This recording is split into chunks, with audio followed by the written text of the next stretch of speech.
Uh-oh. You hear that? That's the tea hitting the pavement. Over here on Word on the Curb, we don't sip, we spill. Word on the Curb, where the tea hits the pavement. Let's get into it. It's Angela, your favorite internet bestie, and we got the vibe. We rocking the housewives, politics, and celebrity gossip, all wrapped into one show.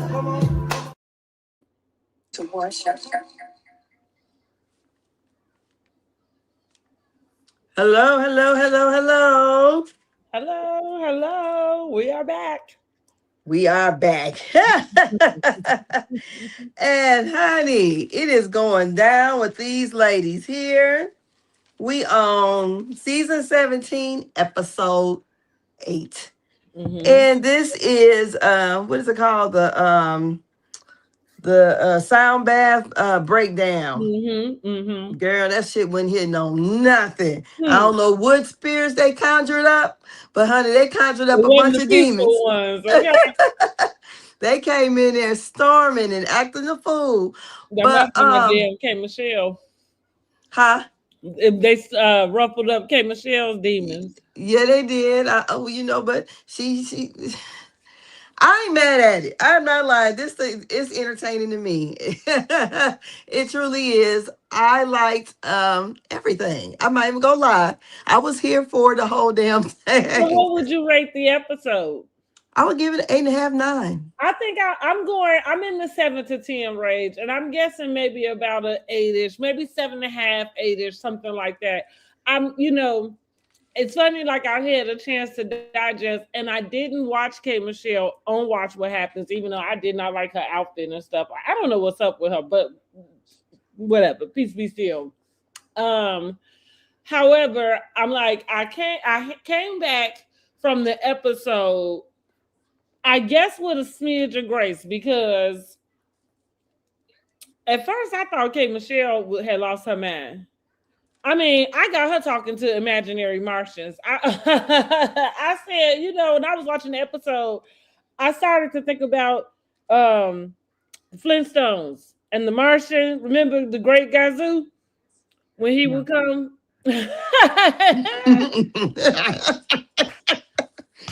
Girl. No. When she was sitting there telling Porsha about whatever, well, we're going to get into it. But when she was talking about it, and I'm like, I feel like everybody at the table, the audience, we all sitting here like, okay, like we trying to follow this and it's not making no sense. But then you trying to withhold information and still confront with information.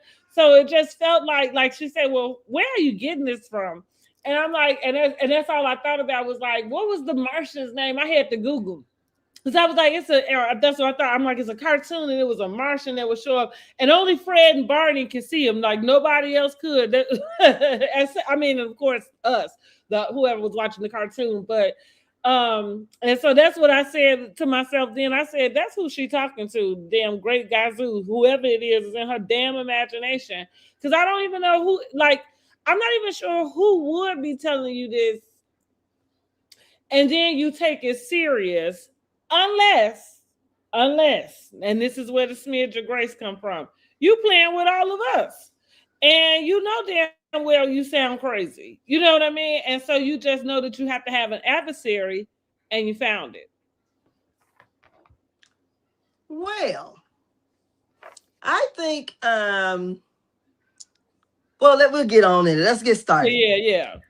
Okay, so this episode we got Kelli dealing with issues with her not being able. She's breaking the fourth wall, letting people know that she can't film with her children, and the issues with what is that spring whatever it is, Stone Creek Spring, something spring, whatever. That spring, one, something like that. That location is not doing well. And we see, I like that she had her mother and her grandma on there. I thought that was cute. The grandma tickled me when she said, when she was telling her about the guy she was dating, she thought that she was gonna say she was pregnant. I said, oh, But we find out the mother kind of runs the business for or helps Kelli with the business, and Kelli is stressed. She's Mm-hmm. stressed, financially strapped, and it's taking a toll on her. You see her a couple times in this episode cry. So, and in that, while they're doing that, when she's talking with her mother and her grandmother in the confessional, her look is the t-shirt, and people, I think she's just, how can I say, pushing the envelope, giving people something to talk about. Okay, ain't nobody ever did this, so yeah, she's giving somebody to talk about. Something to talk about. I ain't thought she looked bad. It's a I t-shirt. mean, what I mean, I don't. Yeah, I don't know what the big deal is. I mean, I guess it's a t-shirt, but I feel like people dress.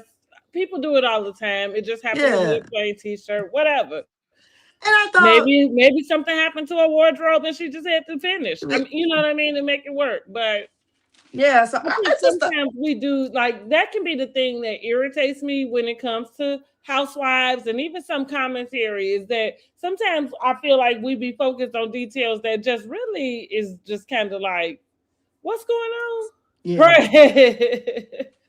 I feel the What is same the way. answers? Like you know what I mean? Yeah, because And I I was would sitting, not have known if anybody would. I guess maybe because it was just a plain, like it wasn't all of this. But even for me, I don't know. I don't know. Cause some of the extra stuff is a little bit much for me. I don't necessarily always look at their confessionals like, okay, well, some stuff I'm like, okay, because it doesn't feel natural. Like, why are you sitting up there in this ball gown? yeah, in Like, your house. In your house with this ball gown on. But yeah, yeah, you know what I mean? And for me, I mean, I'm all about the bougie, but I guess that's a bit much because I'm very much down to earth also. So that's a bit much for me. Some of it. I like some more than not what I would appreciate. And this kind of goes back to Kelli, whether it's what Tanya say when she offended Nene with her high low fashion, so whether it's high fashion or low fashion, like if like I like unique stuff. So if you can be the most that I ever pay attention to would be something that I saw that seemed unique, like Cynthia with the short wig, yeah, that like was Betty Boop type of wig. I like that, like on little her. look on her and everything. You know what I mean? Like, but it was something different and unique. Yeah. So, yeah, because I didn't find anything awkward about it to me either. Mhm. So she's talking about that, and also in some of the little pre-scenes, we got what is her name? Pinky's daughter just turned 4. Her name is Mhm. Deella, and she's up there trying to recite her ABCs, and she's just fucking them up with them K's. K K K K. And Shamea has a movie panel. I don't know if they're reviewing or practicing for a movie. I mean, rehearsing for a movie. I'm not very sure what that was all about. So we also going back to Kelli and her grandmother and her mom when she was talking about her new love interest, which is Travis, aka Tony Smith, Tony Scott. Jarvis. Oh, it's Jarvis. Okay, did I Mhm. write Travis down? Yeah, I wrote Jarvis. Lord have mercy. I should remember Jarvis. That's my little brother name. But anyways, Jarvis, AKA, is she call him Tony somebody or Right. whatever, Tony Scott, or I don't know, Tony something like somebody. that, girl. But anyways, the grandma was wondering if this man had a W-2. So I guess she trying to let her know you don't need to be. You already broke. You don't need to be messing around with nobody supporting you. Then Well, no, what also, she was trying to say, you know what? Excuse me, put a pin in it.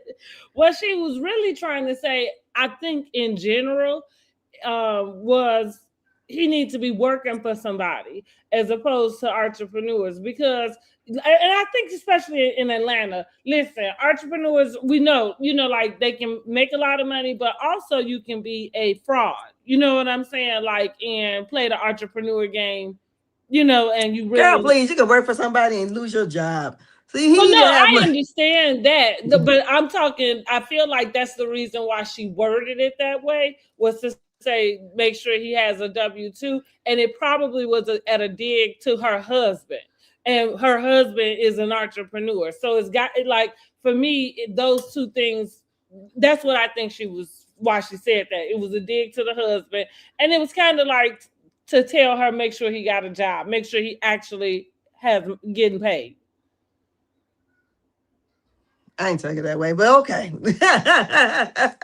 I'd much rather work for myself than work for someone else. So, well, if that's the case, then you would ask if he had a job. You know what I mean? Like, because if you say does he have income? Most people say, well, does he work? You know what I mean? But that's that's why I said. I didn't figure she knew the difference. Well, that's what I mean. No, she knew the difference. She know the difference. I didn't know. I didn't know. I didn't take it that she knew the difference. Does he have a W-2? That means is somebody is he clocked into the government? You know what I'm saying? Like, yeah, that's what that means. I know what a W-2 means, but I didn't thought she knew what it means. Yeah, I don't know if I would want a government job. The usual verbiage would be, does he work, or what does he do, or does he have a job? You know what I mean? Because even with a job, that would insinuate it could be, company related, I say. Yeah. But go ahead. Mm-hmm. Yeah, but so then she also states that she's going to, I guess, go down and talk with the people about, or go make a court date or something, because her husband is more than $50,000 behind in child support, and she's financially bound right now. That's what, that's what I can't hear you. I said what I tell y'all about that W-2. That go back to that W-2. So if he had a W-2, they could garnish his wage. Yeah, but if he's not making the money, he can't be $50,000 behind, because it's only based off what you made. Well, I mean, for sure, but so that gets all in the crooks and nannies, because his rearage is what it is, but what it indicates, I don't know what he's supposed to pay. It certainly indicates that it's not being paid. And it would be based off of what you made either way, whether it's you an entrepreneur or you a W-2. But what I'm saying is, when you got a W-2, they can garnish the wage. They can't do it when you self-employed. So right in that I just said that's what that lady meant by that. I don't think so. But anyways, I don't explain it. But they can. There's other ways they can get his money, because they can see some of his assets too. He clearly doesn't have any. Well, he got a driver's license or a car. Maybe that's the next step that Kelli is probably, for sure, going to look for. That's what that would be the next step in any case, right? But yeah, if you don't have a W-2 to wage, then like anything else that you owe, the next thing up is whatever you own. But right, that's probably the next step that Kelli is taking. But again, that just proved, like I said, the grandma was saying, don't get into the same bucket with this one. Yeah. Basically. Yeah. If you can help it. So then we have K. Michelle at the dentist.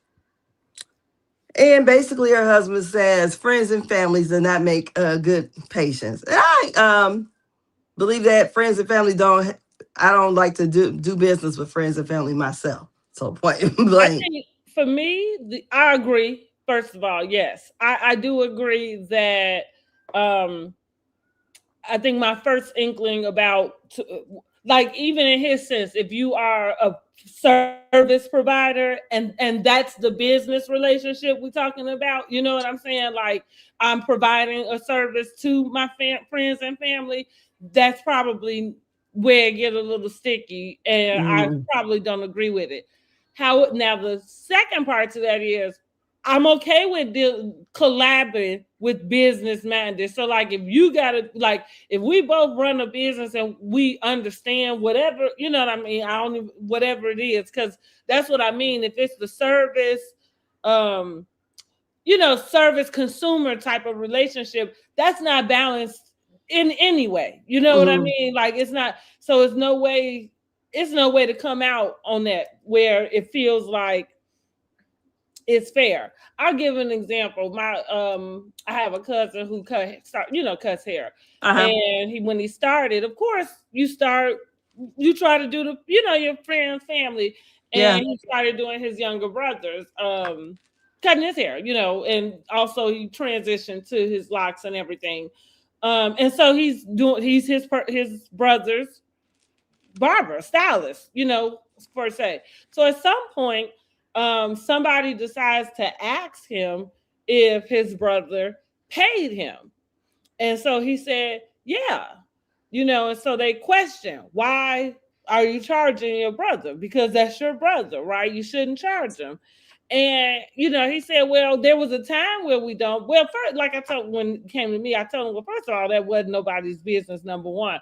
But the main thing for me is, if you'll go and pay somebody else what they ask, you know what I mean? Why would it be a problem to pay me? Right, him. So why, you know what I mean? Like that's just kind of where I think people don't get the understanding, and that would be where the problem comes in when you're doing business with family and friends, because most of the time they don't want to hook up. They want to hook up or something. Yeah. And that's why I said we collab, that's something different, because everybody at least will have a way that works.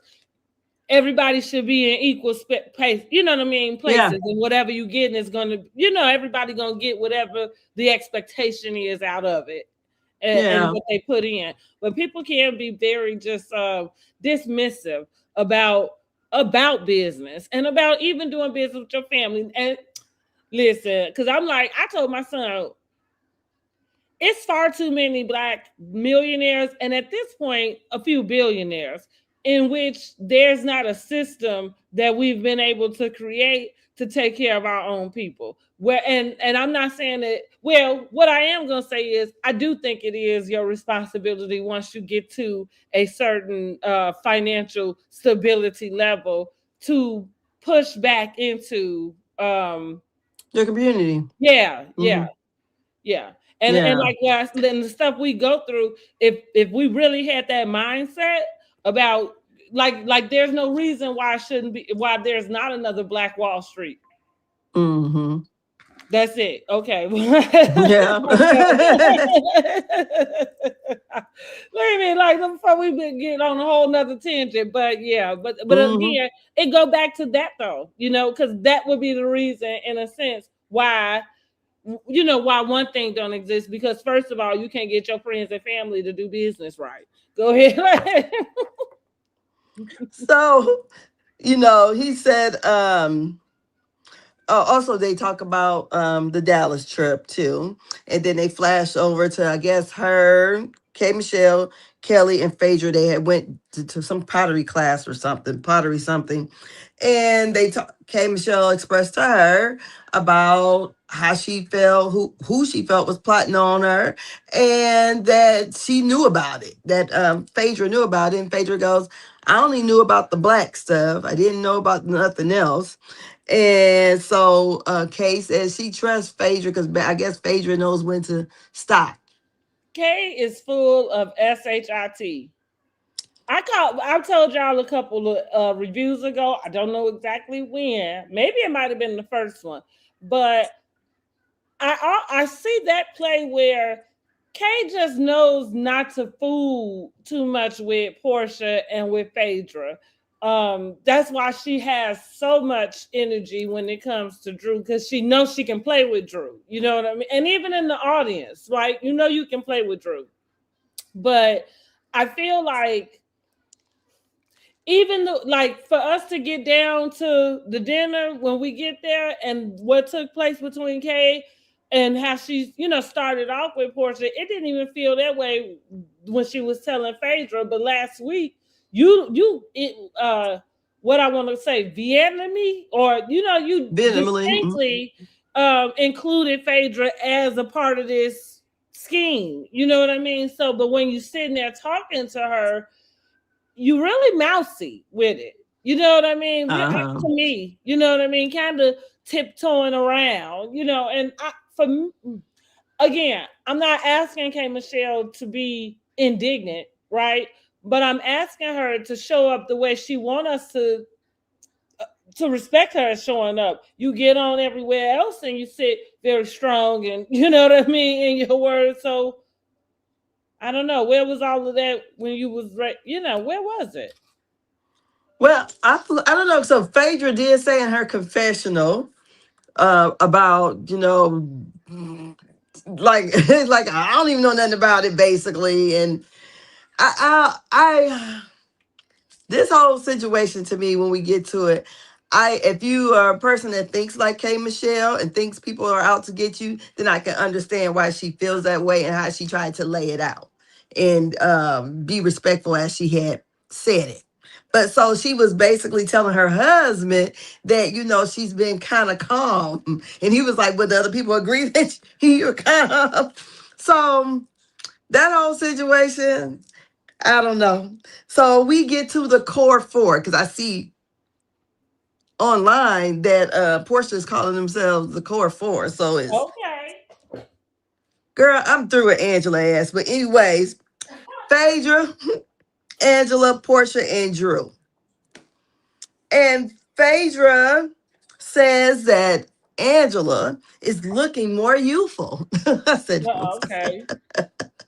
what? She said, since she helped basically saved her from that from the horse or whatever. So, and also they make a point to say that basically Angela wasn't in the rooms that Phaedra was in. So I don't know, was Phaedra at some kind of award or something? I don't know what it was. I didn't really read the Yeah. caption, but she was somewhere, and Mm-hmm. Angela was not there. So um Phaedra lets the ladies know about what K Michelle has said, and they are like, "What?" Confused. Yeah, like everybody. Like, Everybody except for K Michelle. so they're like confused, and Drew is like, "What?" She's listening. One of them makes the comment. I believe it was Drew. No, it was Porsha that says the voices in her head is telling her this. What I was looking at online, and I was like, damn, Shamea just can't catch a break because everybody is swearing up and down that Shamea got something to do with this. Well, And, and I feel like I feel like, okay, we're not seeing it at all. So for them to say that, okay, this issue that K Michelle has with Porsha is somehow Shamea's fault. I don't think that's right. well, I think it's the problem where when you have something that you are saying someone told you, and you won't say where this information came from, and yet there's this rift in the group, right? And conveniently you found yourself as a confidant, as we found out last episode while they was in Dallas, right? Because that's where that speculation, I guess, started. Uh, um and and I just think that I'm not necessarily saying that it's Shamea that said this to her, because, well, I'm not even, I'm not necessarily sure if I believe that somebody told her, but this is what I'll say. I'm not sure why she would make that part up, right? So fine. Somebody has said something to her about this. Shamea is the only one that necessarily has admitted to formulating an alliance.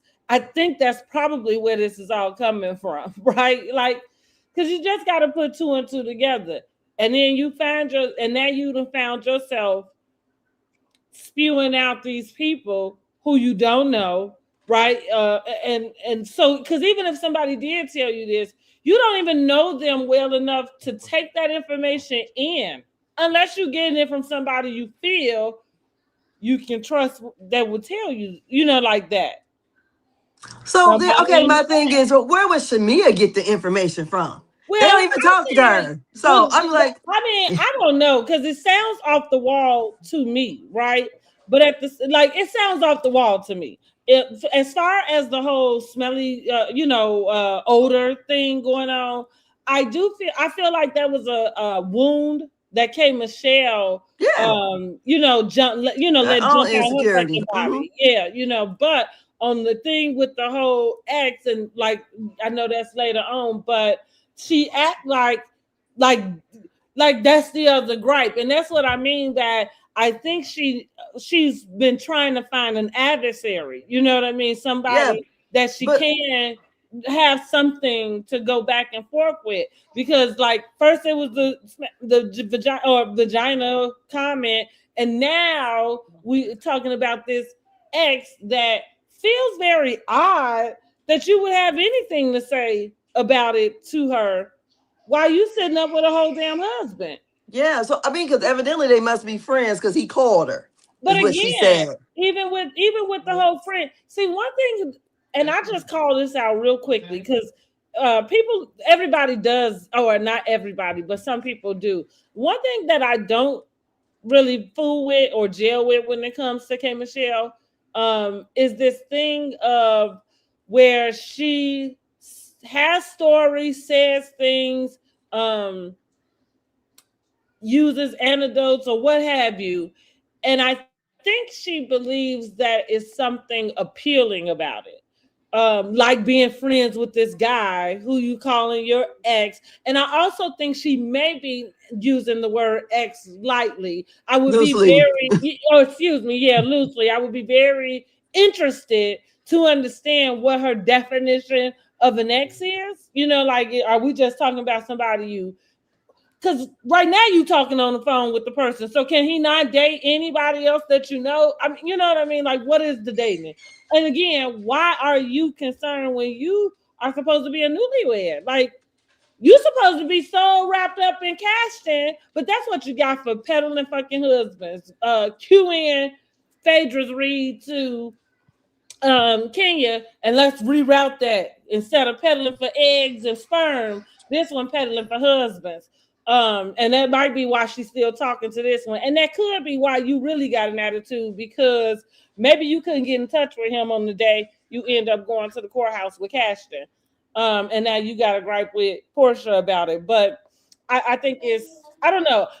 Hey, Michelle is a little off to me. And I think she says things that she think maybe ghetto girls do find it cute. You know, maybe ghetto girl, like even the story about her and Cashton and how they got married. I think she thinks that's romantic. Um, or that somebody thinks so. And maybe somebody does. But I'm here to tell you, ain't nothing romantic about that. It screams desperation. It screams like you need something to prove. Um, and it feels very sad to me. So that's kind of how this looks to me. So that's why I'm like, is she playing with all of us? Because you can't be serious. Okay, so anyways, we get the core four. They don't know about the scheme that's set up by Todd to plot against Kay, and so Phaedra calls Portia the bully, and she go, "Am I the bully?" And then what's her name says, "Am I the drama?" What is her? Damn, I can't think of her name. Drew. Mm-hmm. Yes. Okay, so then we at the next scene we have Portia at her house with her mother, Lauren, and her daughter Pilar, and I didn't catch the niece's name. I didn't. That's Uh, Bailey. Bailey. Okay, so Pilar is interested in lizards, and I guess she wants a lizard or whatever. Portia has a man come over with a snake. so in the meanwhile, the the mother Was and that K Michelle X? No, let me stop. the mother and was Miss Diane and Lauren, they're all talking and talked about Dallas and basically what all the issue was down there, and they was talking about there. This was the main event was supposed to be for um Cynthia, and the men that came, and I guess the question was I guess Mike going to stay at the ranch or the compound like place, and she said she didn't want to be laid up on the girls trip, with him, Which I and was the other women are married, so no, and I think she probably didn't want that same shit that how Kenya did the other time, so Especially after no, that Bolo debacle. That was yes. funny that she worded it that way. Yeah. So so the guy comes with the snake, and Pilar like she is scared of that goddamn snake. I'm like, the girl said she wanted a lizard. What made you think about a snake? It's Mm-hmm. such a big snake. And the Bailey tickled me because she passed it and she said it feels like a purse. I said, look at this Mm-hmm. baby. So basically, Portia is torn in between the two, Mike or Sway. Mike has an issue if she does not want to have children. That's the end of everything because he wants kids. Sway wants kids, but wants to carry the kid. She says that I guess, well, Lauren says that Mike felt like Portia ghosted him like 3 days, and then he sent over the mariachi like band, and then when the band came over, Dennis was coming. And she was basically saying that she has a decision to make, but she's dating, and right now she don't have to make one. So it's either taco night or movie night. Choose one. So what did you think about? I think Porsche just goes for the highest bidder. And I don't, that doesn't mean I'm calling her a gold digger. I like Porsche. Porsche is probably a favorite housewife of mine. But I mean, that's just calling it how I see it. I think she is available to the highest bidder.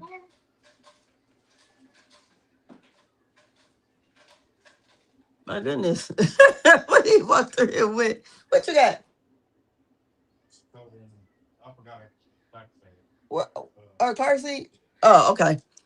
Okay, sorry. So, yeah, I was kind of wondering with that, but she's dating, so she can take her time or whatever. I So mean, then yeah.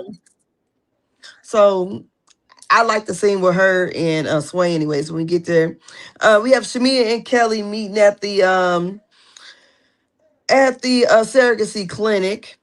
And Shamea is letting Kelly know that she's concerned about this last embryo that's a male. They had 5 transfers that did not transfer well, 5 failed transfers, and she seems to be worried and probably uncomfortable, whatever, trying to figure out what Gerald wants to do.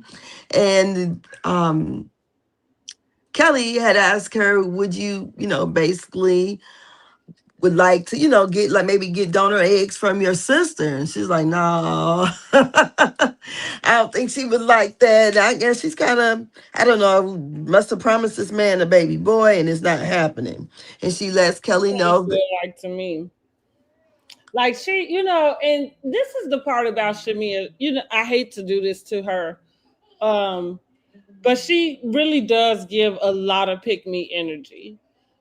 Even upon walking into that office with Kelly and introducing her as your best friend, something about that just kind of didn't sit well with me. You too grown to need a best friend everywhere you go. For me, like you got, you sit here to talk about whole fertilized eggs. You know what I mean? Like, come on, girl.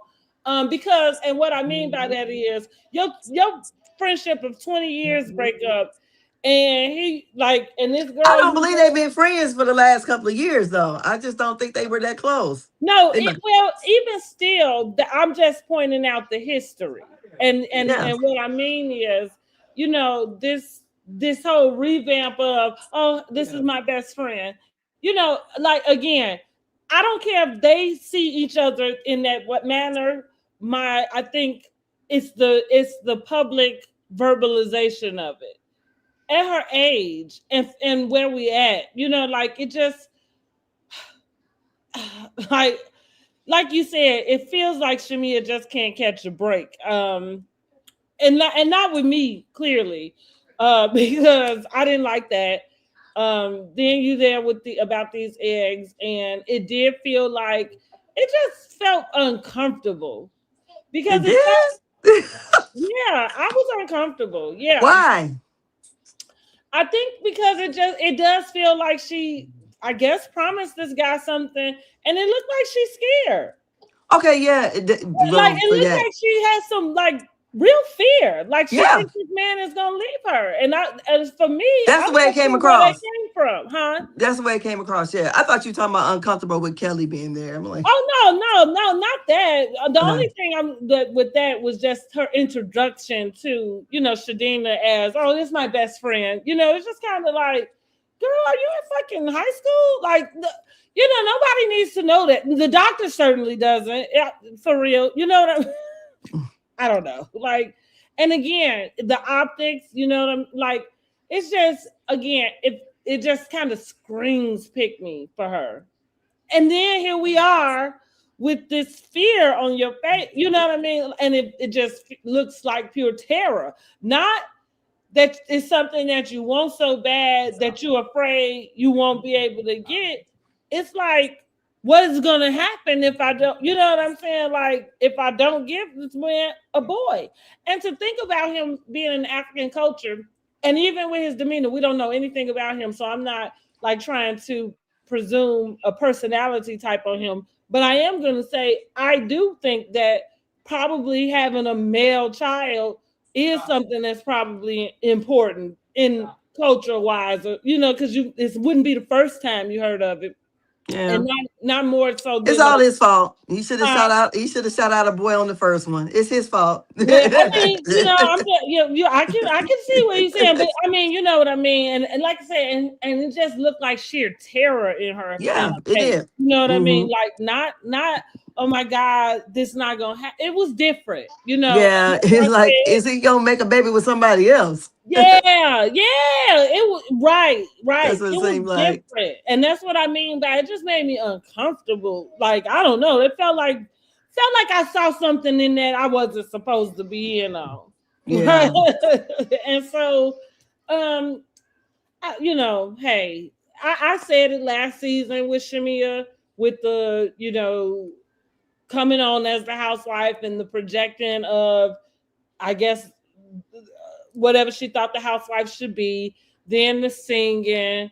I think is now she acting because right, you said it was a. I mean, I think she's always been trying to Been act acting. Uh-huh. anyway. But again, it doesn't feel conducive to the family life you say you are trying to produce.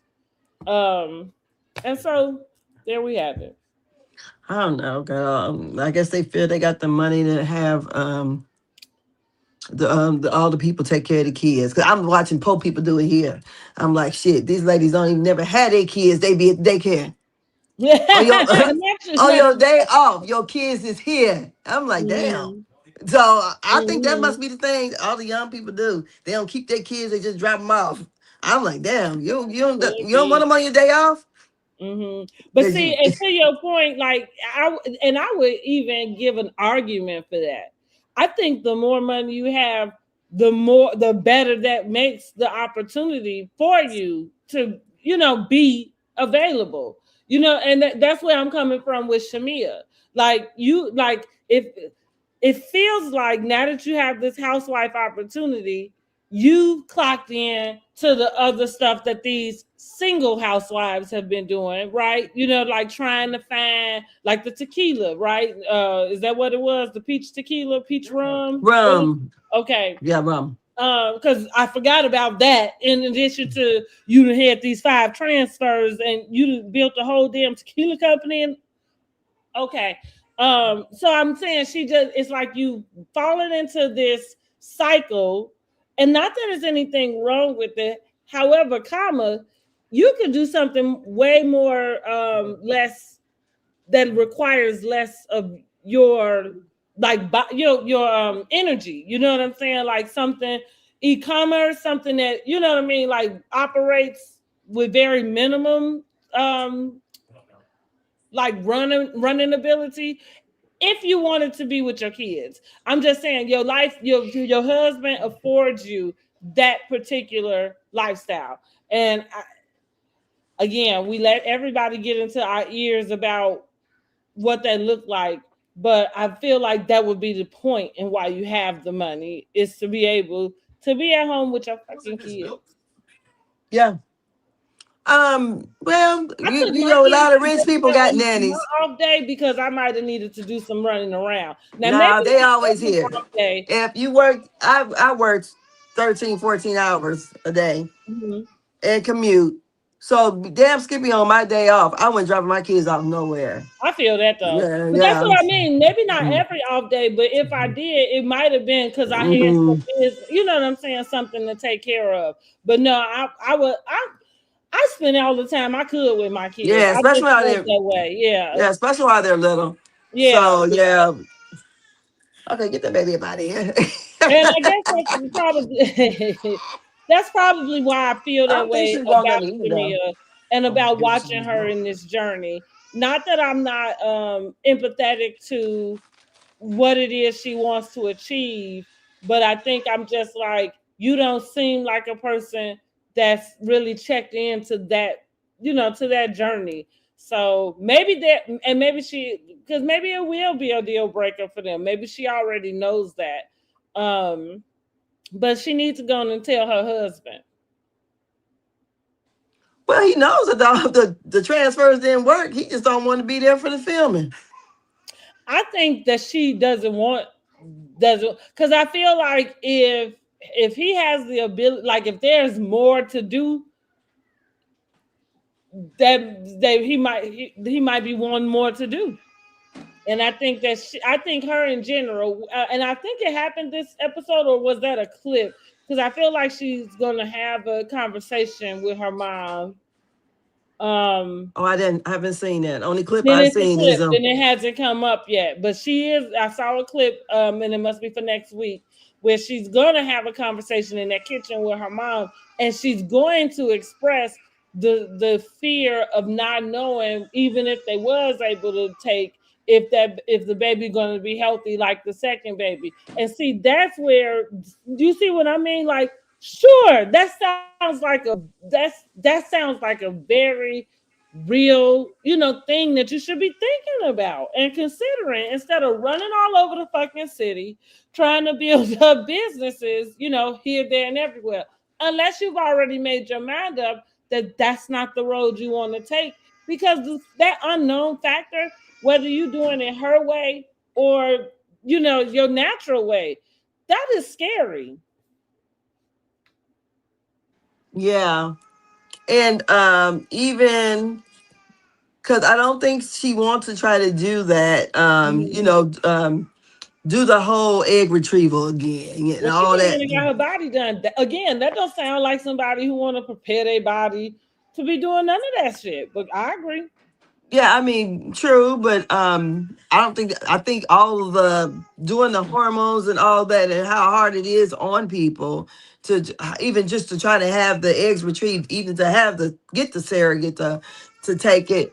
Um, I would, yeah, definitely, especially with her expressing about the second child. Hmm. Um, because I know one of my neighbors when we were kids, there was two boys. I always knew about the two boys. I never knew they had a sister that Hmm. was a couple months older than me.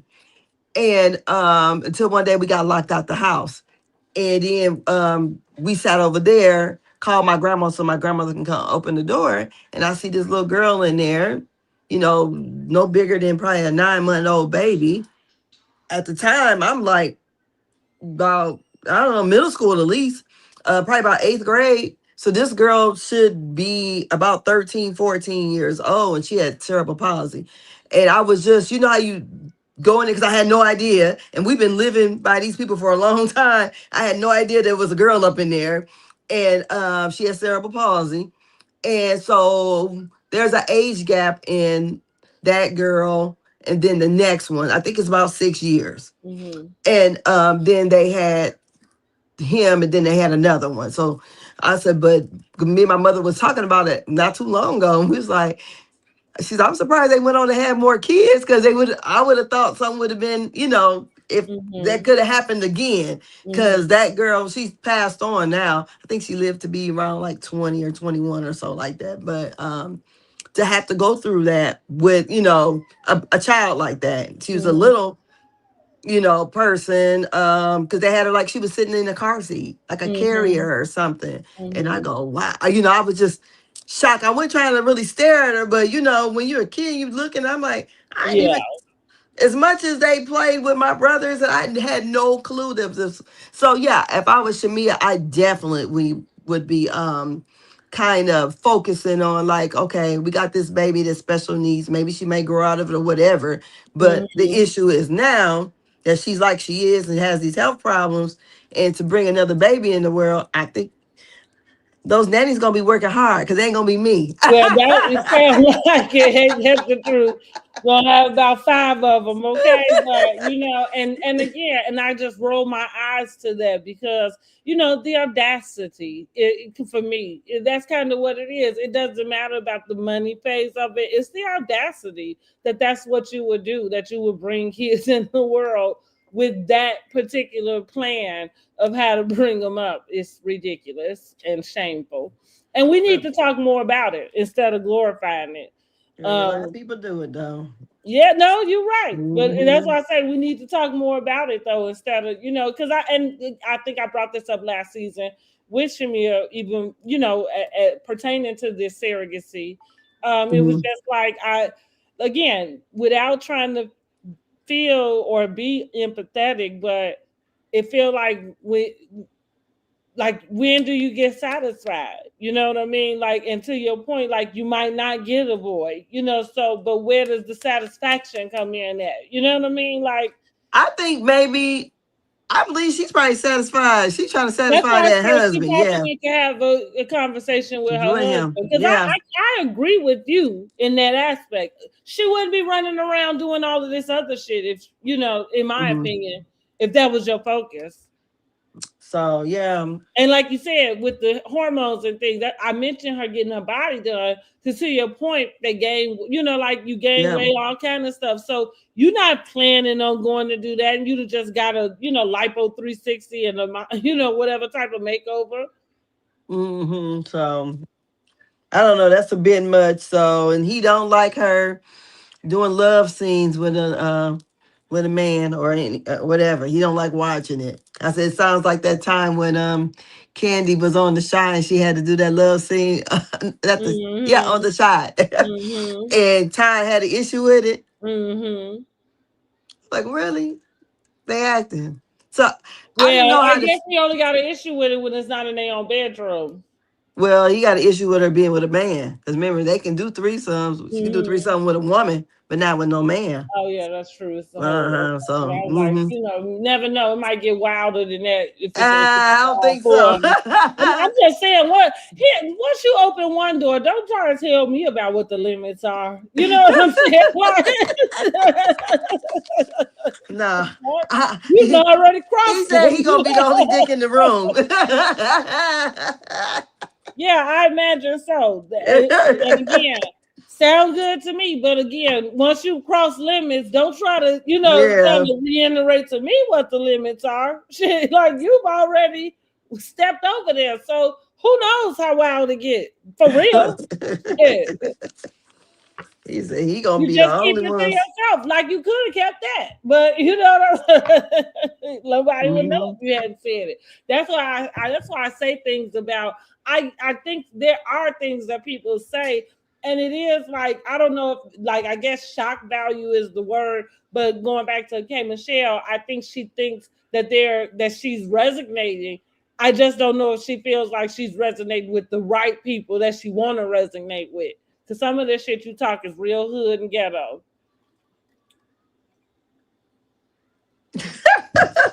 That's y'all girl. Y'all Oh.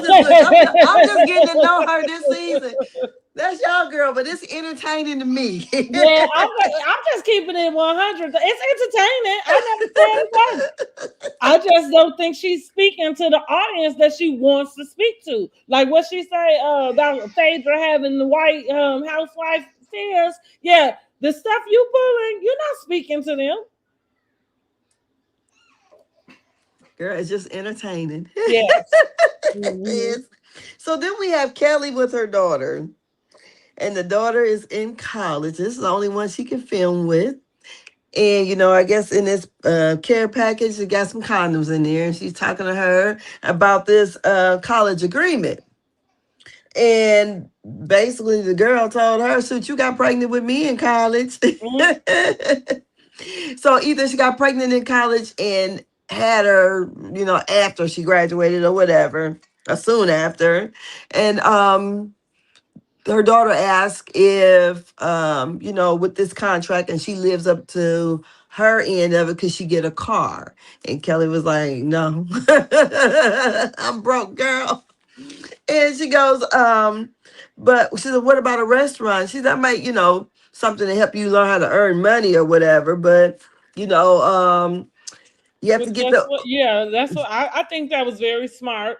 Mm, Yeah, I thought that was smart. That I think that is exactly what some of these parents who have have afforded themselves that opportunity to even introduce their kids into a different type of lifestyle. But the most important things, like, I don't agree with getting these high school kids BMWs and Porsches, and we're not even gonna get into the prom bullshit, the send offs they do. I think that is don't get me wrong, I enjoy everything that I see. They all pretty, all of the things. But are they appropriate in my opinion? Absolutely not. Because why? This child hasn't earned the what why are they going to prom in a Porsche? Especially if you don't drive one. Like, like get out of here. Mustang, okay, I can go with that. But and even a limo, like the traditional stuff, cool.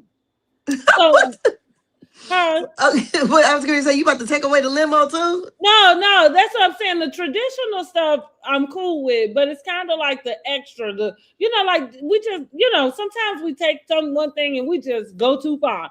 And I feel like those are one of the things. So back to, like even the celebrity kids and things. I don't agree with getting your high schoolers, BMWs and G Wagons and things like that, because I do think it's most important that they earn it. And while they may be doing a great job at school and all the things, that's their only fucking job. So that still is in perspective about what they get. Because don't get me wrong, I spoil my kids. And I think that all kids should be, if they're able to, in whatever capacity that is, right? I don't give a damn what your income level is. Your child should feel spoiled. Right? You know what I'm saying? So fine, but I'm also saying there's a balance about it, and I use the word spoil, but I use that loosely to say, yeah, if they doing the things that they should, and are supposed to be doing, then you reward them if you that way. But having things at an age before it's even your time to know what that is, that's inappropriate. Well, I'm gonna go this way with it. I can't see Blue Ivy going to high school driving a Like, what you say, a Toyota yeah, Hyundai? no. I'm not. Honey, So listen, I can't see Blue Ivy driving herself to I mean, because school. more than likely they're probably going to schools that's costing 30, 40, $50,000 a Right. semester. So they're going to be driving the cars that the other kids is driving. These people are Mm-hmm, super rich. mm-hmm. So she ain't pulling But up in a what I would think is you might have a driver. You know what I mean? Not say I think yeah, like but even still with once that, they get a I chance think to I get a understand car. what you're saying. There's a mix and a community that you are accustomed to. Yeah. But I'm thinking I think that she would have a driver. I think her car. Now, again, I ain't saying a Toyota, right? I'm not saying Toyota, but I'm not. I'm talking like let's say Benz, like a Lexus. You know what I'm saying? Like, because when you think about the hierarchy of luxury cars, But what they parents ain't driving no Lexus. She probably ain't fucking seen a Lexus before up close. So okay, fine. no. Lexus is real old. Okay, so that was the first step, right? So then we Look, let me tell you something. I was watching something and they had Ti little girl was a what's her name, the little bitty baby, what's the Paris. yes, and they Mm-hmm. had her and what's the little bitty the little girl the what's that damn little girl name, little kind of brown skinned little girl with a whole bunch of hair, kind of little chubby cute girl. They was doing something together. This was like last year or the year before, but they had them to like name like expensive cars, right? And the little, what, I can't remember what the little girl name was. She couldn't even really think. But Harris said something I ain't never heard of. Girl, I had to go look the shit up. I said, oh, okay. This let you know this baby is not even in my league because she named something that Yeah. I don't even know of. But see, and I'm okay with her having knowledge of it. That's what I'm saying. I'm okay with the exposure. And the great thing about it is learning how to get your own tail into that car. Not thinking that your dad is supposed to go and purchase it. Like for me, I think those would be excellent goals that would, for them to achieve. And so going back to Kelli, kind of saying, hey, like I will gift you with a business. Sierra did the same thing on Love and Hip Hop with her daughter. I think, and her daughter graduated from cosmetology school, but she had the glam shot. She signed that over to her daughter. And listen, now, and you hope that they do well with it. But what I'm saying most importantly is it does just give them a sense of how to get out, how to make the money, how to get the money, and you help them that much more by having something that is almost established. You know what I'm saying? Like to push them. So I like that. I like that. Well, I don't disagree. I'm just saying that when you have different income brackets, No, it's just yeah, yeah, you're it's right. just You there is a point to what you're saying, and I Mhm. and I can see what you mean. Yeah. I guess I just think, yeah, maybe I'm thinking on the level of what I be seeing with the prom stuff, like, and the people who doing that shit, like, you know what I mean? And it's Yeah. not for me to say who can afford what, but all I mean is just some stuff just feel out of balance. You know what I'm saying? And I just, it's like, but like you said, that when you roll in a different circle, things are a little different. I got you. Yeah.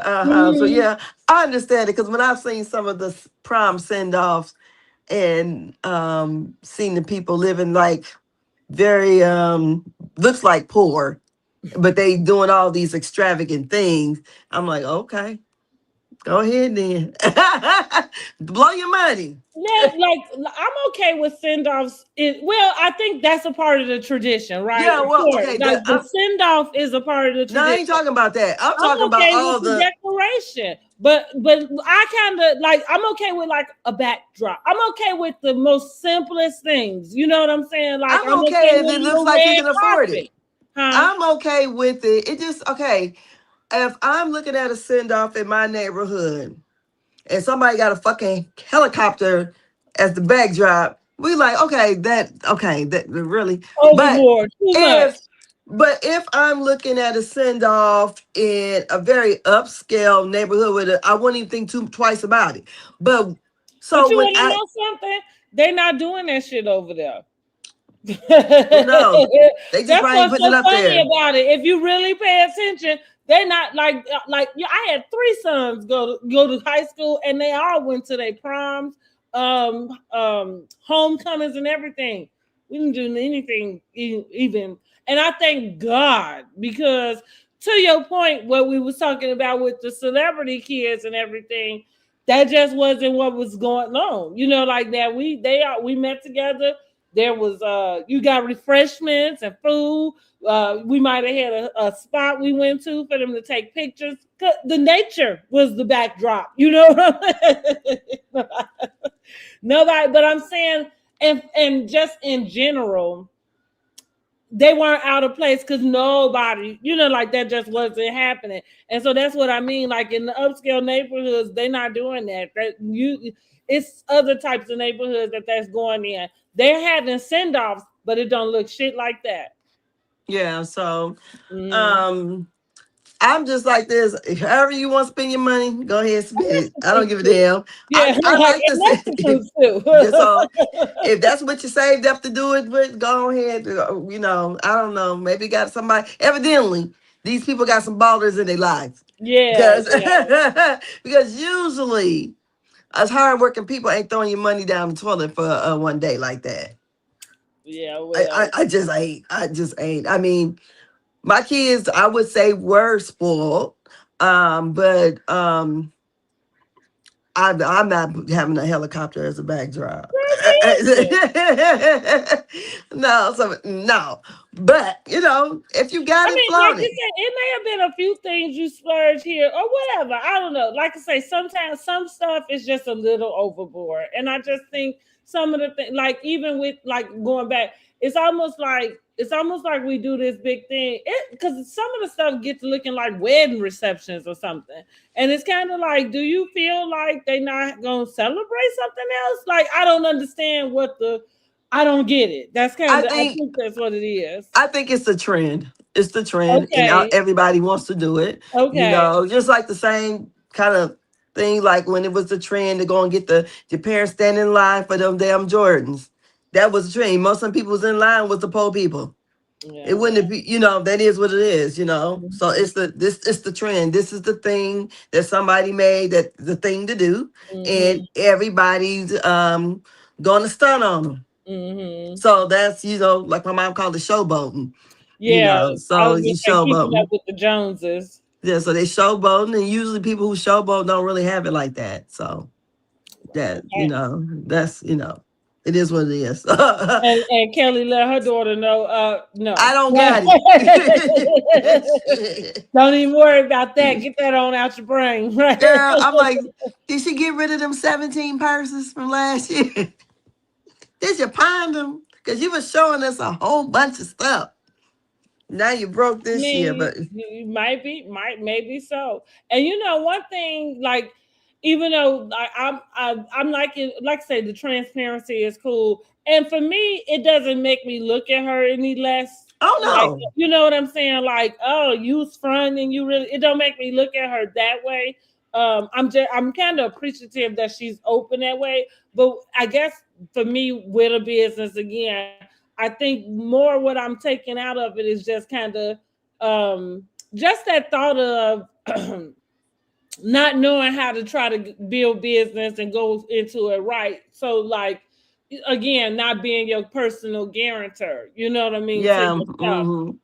And how that can just kind of go wrong, and especially with restaurants having like the type of turnover they do. Because Yeah. even with like her thing, chicken and wop. Now, listen, they say that chicken good. I might have to try to give me some, but that feels trendy. You know what I mean? In the Yeah. It is. as It's far as very trendy. restaurants Yeah. go, Uh-huh. yeah.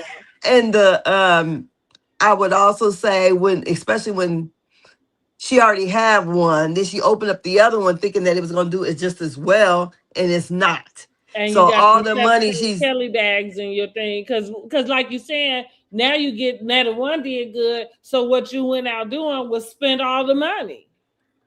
well, and then all the, getting the thing up and running, and all this overhead cost that she had, Mm-hmm. then not getting the money from the Mm-hmm. ex-husband.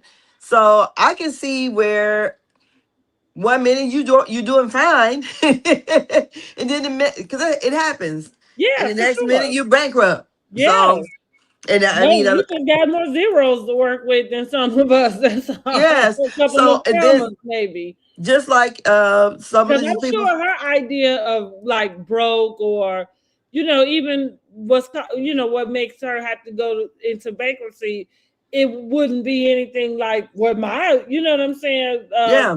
finance portfolio is looking like.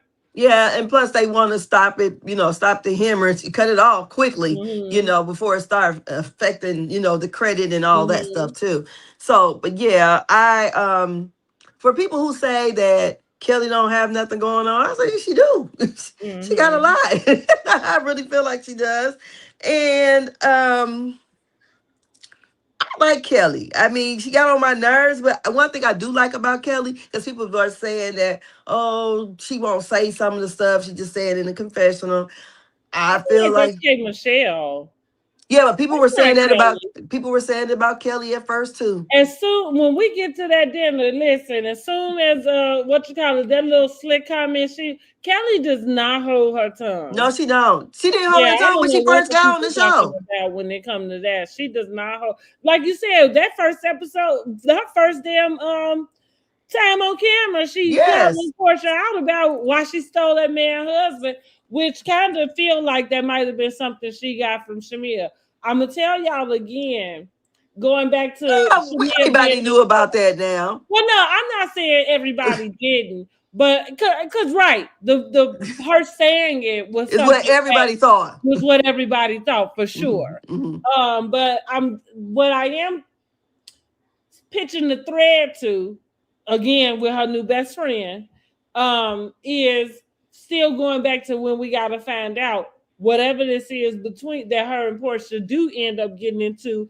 And I'm saying because at that table, Shamea made a comment that kind of, for me, I said, oh, okay. Like it made me think I was on the right track. That whatever they get into it about, she about to say something about that, about her probably knowing Simon ahead of time.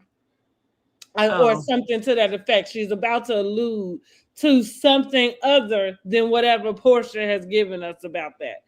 And so, like I say, that was last season. I'm just putting that little. I'm like, because sometimes stuff happen, and then you go back, you like, oh, okay. So I'm saying she probably felt so comfortable with saying this because it wasn't a question. She said, like, she said it to her as a statement, but it was a joking statement. She wasn't inquiring if she did. You know what I mean? Mm-hmm. So it felt like you already knew. Even though, again, I understand all of the semantics behind it, but Shamea doesn't have her because hands clean. did you watch Carlos King last night? And what Claudia had to say? Oh, I did watch Carlos King. What tell me, remind me about Claudia. Because Claudia talked too fucking much. Claudia want to be down so freaking bad. But I'm gonna tell you, like, this is the thing that Claudia, and she did it when she was on her season, but even now it's too much. Like what I'm about to say is she went back on whatever her confirmation was about, because Porsha said she had said that they did know the same person. They dated the same person. They dated, that's what right. Porsha said. And then and last night she said, folded yeah, back on that. she said, because I did not say that. I said they were friends. Right. Yes. And see, my point with that is you talk too fucking much. You be too busy trying to be fucking funny and trying to, you know what I'm saying, have the tea, spill the tea. When sometimes, even if you are in the know, you probably need to shut the fuck up. Girl, she doing like everybody else doing. Shit. Well, Carlos ain't about to say shit. Yeah, because he on a different level than she is. Bravo. He can say whatever he wants. Yeah, he can. But he wants to do the interviews with everyone too. But and that's my point with Claudia. She wonder why you get your ass dragged all the time, and it be because of shit like that. Like you want everybody to believe you, and you don't lie. And I'm not saying that she did lie, but what I am saying is, if you spewing out stuff and then you got to come back and clean it up, what the fuck we need to hear from you for? Why are you trying to steal me? So she said that it was more things that Kelli could have actually said, because if they have the same friend, this African man, has basically stated that what Porsha was to all those African guys. Right. Yeah. So. Like, and I could have tossed some water in Claudia's face, because ain't no way in the world you ever really gonna get me to sit down and think. You'd have to see some stuff, because that's the type of person. Some stuff you got to get the person, and I'm gonna need to hear it out their mouth. You never gonna get me to believe that anybody is calling Porsha a pass around, let alone treating her like one. I don't believe it. Now, and again, here's the other part. I can't say what somebody does, of course, has said to somebody. So she could be repeating. She could be repeating very much what somebody said. But that's why you gotta have at least 2 damn cents in your brain. Cause how can can't nobody just come to me and tell me any fucking thing? Like you just can't. You know what somebody tried to ask me if I thought Diana Ross was grooming Michael Jackson? Okay, right. I don't know these people. That's all I can say is I don't know these people. And this thing is not charging. Hold on. I don't know these folks, and that's that. I don't Well, know 'em. true. Yeah. I agree with that, but I'm saying, don't you know that some stuff just sound far, just sound crazy. And if it is true, I'm gonna need a little bit more than this conversation that we having. You know what I'm saying? Like, that don't feel. No, you're not gonna get me to believe that the African men in Atlanta is treating Porsha like a pass around. You got that confused. Anything, maybe he said that because she didn't give him no play. I think that's supposed to be the one that bought her the car. That's what she said. Well, yeah, that's what. And Claudia is dragging that shit down. Like, girl, she been trying to prove that this. Porsha had 3-4 Africans after that, and she is still trying to attach her to this car that some African bought.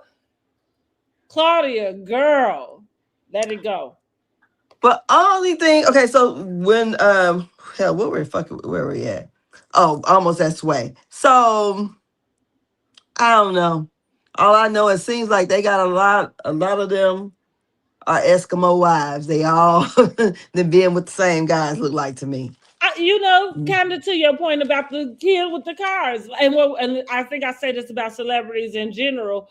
That makes sense because y'all have to frequent the same circles, and generally, not many of y'all are dating down to the fact of, you know what I'm saying? Like, you're not going out to get the regular Joe Smo. You know what I'm saying? Like, so it would seem to me like, yeah, that it's a circle, and that is probably not that large. And so people probably date some of the same people.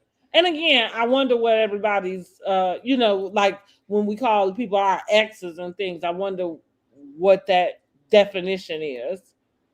Oh, hopefully it means that they consummated.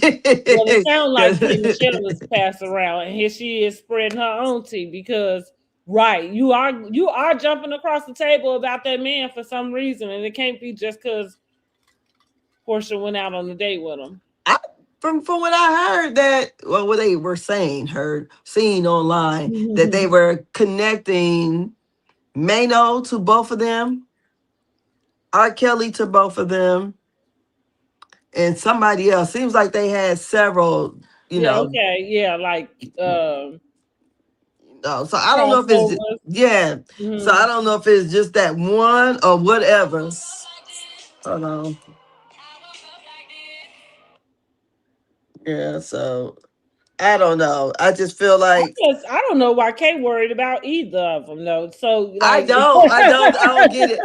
Other than the fact that, okay, let's get to Sway because I like this episode. So I mean this scene. You got Sway and Porsha. They're going out to some I think it was a speakeasy, they said it was. And this is a place they actually either they met or went there together. Did they meet there 10 years ago? They pointed to an area where they met, and she said that I think Porsha ghosted her. Porsha said she wasn't really ready to, even, know if she wanted to do something like that. So Porsha lets her know that she's still exploring her options, and she's exploring her options with her and a man. And she said, but she's not basically not taking her for granted because she know that Sway can take care of her, as she said. And that she's just basically, weighing her options, and she's dating. And Sway asked her if she could see herself with a woman. And basically Portia said, yeah, and if if it works, then I'm gonna love you basically out loud, is what she said in her confessional. I was just looking at the interaction between the two. I don't believe Portia and that dude Mike got nothing going on. I No. don't. And it just don't seem like it. But the way she was so giddy and smiling, and it just seemed like, okay, there is chemistry there for real, for real, for I real. can agree. It does feel like there was chemistry, and I'm not going to back down. I do think Portia is just Oh yeah, the highest bidder. Also, that I yes. think Mike probably wasn't, spending enough money. Just in general. Cause why you Um, saying the mariachi band? I didn't get that. yeah, maybe it's a private joke between them, but For yeah, that I don't Taco know. Tuesday, I don't know. Yeah, yeah, I don't know. I'm with you on that. Again, clearly he wasn't spending enough money. Um, but I mean, I thought they had a decent interaction.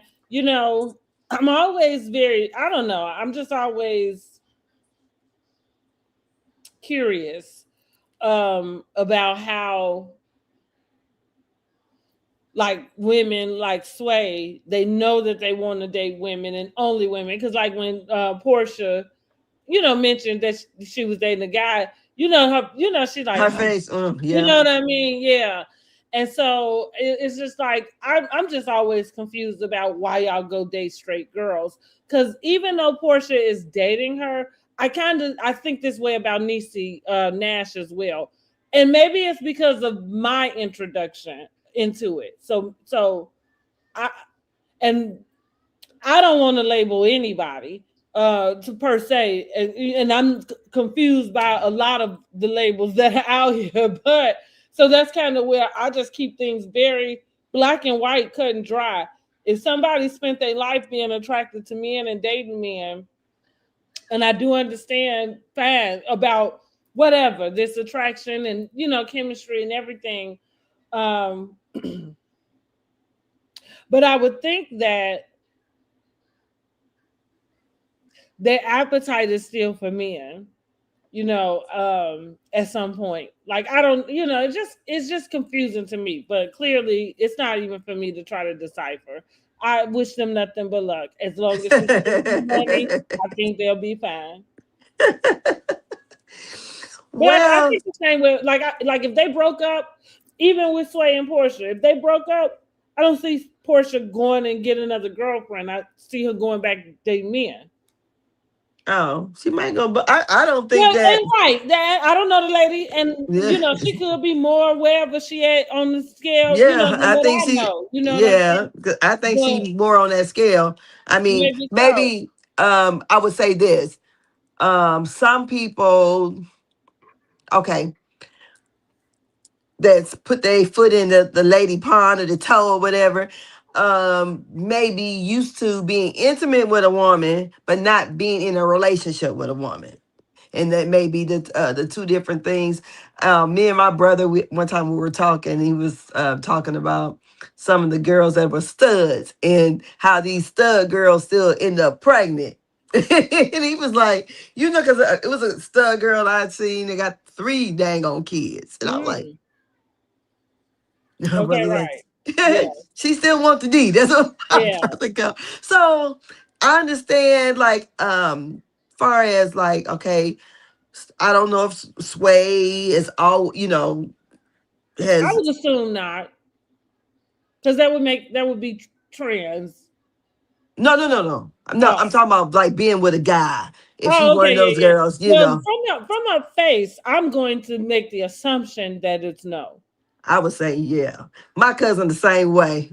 Oh, And, okay. and Do and her then face do that whenever somebody mention a man? yeah, my cousin act like she the man. So, but she still be getting the man. You know what I'm saying? Okay, okay. Um, and so I would assume that okay, we just do the Brad and Judy. We know the Brad used to go with Allen Mhm, Iverson. mhm, mhm. So, but now she's into Judy and Judy is into her and Judy has children. The Brad carried the baby. Well, So also, I think Brad also said that she had been dating females, like it wasn't like her relationship before Judy was a guy. That was more Judy, if anything. Yeah. Oh yeah, of course. I'm just saying. Okay. Give me 1 second. Hold on. Mm-hmm. Yeah, so we just are in here discussing Real Housewives of Atlanta, the latest episode, season 17, episode 8. Okay, you back? All right. Yeah. So yeah, I hope that sometimes when women are like that in those types of situations, and the woman that's the stud like lady, yeah, I understand what you're saying. Why would they date straight girls? Same reason why gay boys like down DL men. Yeah, I Something mean, it feels like it's just a like a fetish. setup for heartbreak. Yeah, Yeah, that's what it seemed like too. Yeah. So, Mhm. good luck to them. And Yeah, these, that's all I I said, got. I can't even picture Sway with a baby, but hell, I couldn't picture my cousin with one either. So her baby didn't make it, but it was so funny. It was Thanksgiving that year, and my brother is so blunt, the one that has the restaurant. And when she came in there, he was like, "What the fuck?" I said, "What?" He said, "Did you do it the old-fashioned way?" Yes. And she wanted a baby. She was 30, and she wanted a baby. And when she was about 6 months or whatever, 6, 7 months, I think she went into eclampsia. Mm-hmm. And she went blind, and honey, baby didn't Oh. make it. Oh yeah. And then they thought that she was gonna have to do a hysterectomy, and she was like, "What?" Because she wants kids, Mm-hmm. because she wants to experience motherhood. Um, I was gonna ask you that to say, because I wonder when people say stud, is that just a way to describe the way a person is dressing?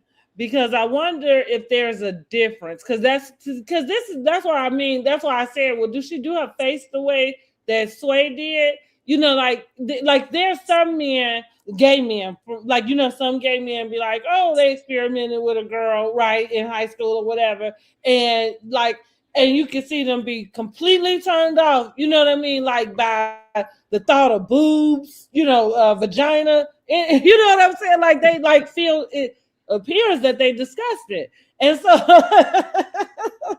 and so that's the way that Sway. Like that was the look I got on her face. It was kind of like she did this like eye roll, but was a little disgusted, about it. I thought she was. About? I took it as to like the competition. Oh man, it's with a guy. Well, and that it's So like a guy, right? yeah, Right. yeah, I can't compete.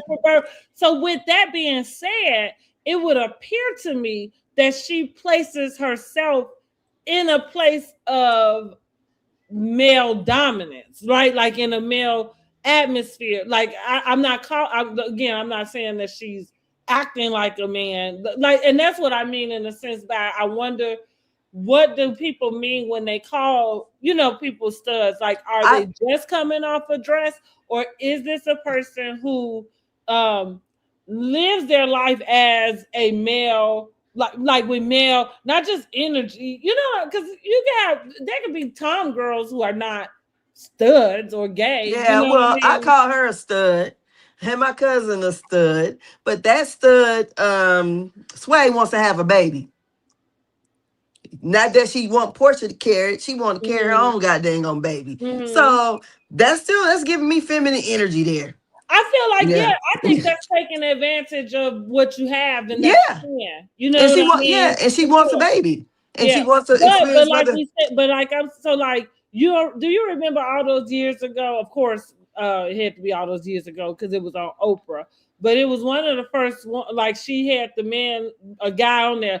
They coined the show "The Pregnant Man."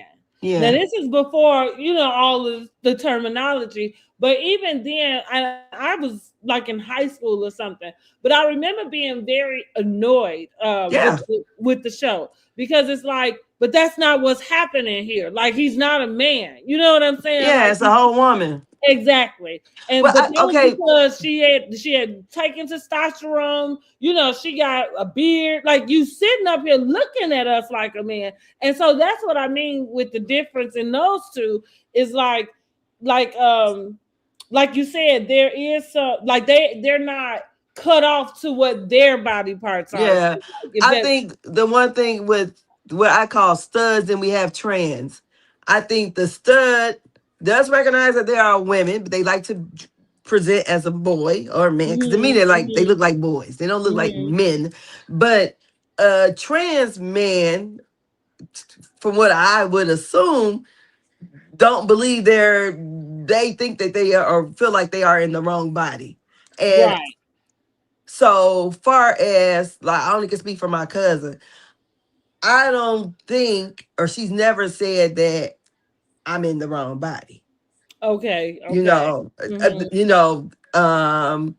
she worked Okay, with what she so got. it's just like a like that like an energy or presence, like a male more presence. Yeah. Okay. A little bit more than time boy. Right, right. Yeah. Okay, right. I hear that. So Okay. I Okay. think kind of male presenting, but not that trans where you Right, right. identify because I don't know if Sway identify as he I or don't believe him. so. Yeah. So Okay. and I've Well, I mean, seen will sway. I don't know. So you know what I mean. It could be a they them type of deal. And you want to uh, know something? I feel I'm more comfortable with the they them as far as how to how to call the pronoun pronoun. and that. Yeah, it's like at first I thought it was a little bit but then I thought about it, I'm like, it's way easier to say they than trying to figure out the a he or a she. Girl, I I hate know. it when I'm on the phone because with people and I've called men, Yeah, ma'am. I made the I've done mistake, it. I'm and like, they oh, go I'm back so to my sorry. whole day.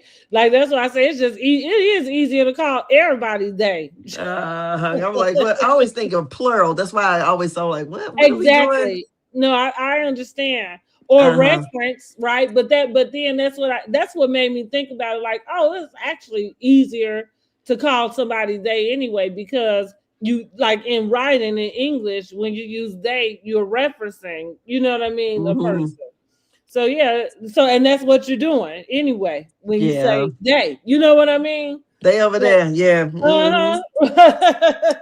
But yeah, so Sway and Portia thing, I'm like, okay, she doing a lot of smiling. It just Mhm. you can see, like when you Yeah, first, it was really cute and sweet. yeah, when you first get with somebody you like and you kind of got the Mhm. butterflies and all that, and Mhm. that just all exude through that daggone scene. I'm like, okay, I don't even know why she playing It with was Mike. like when she was with Dennis. Yes, Mhm. and sometimes it still come across like that with her and Dennis to me.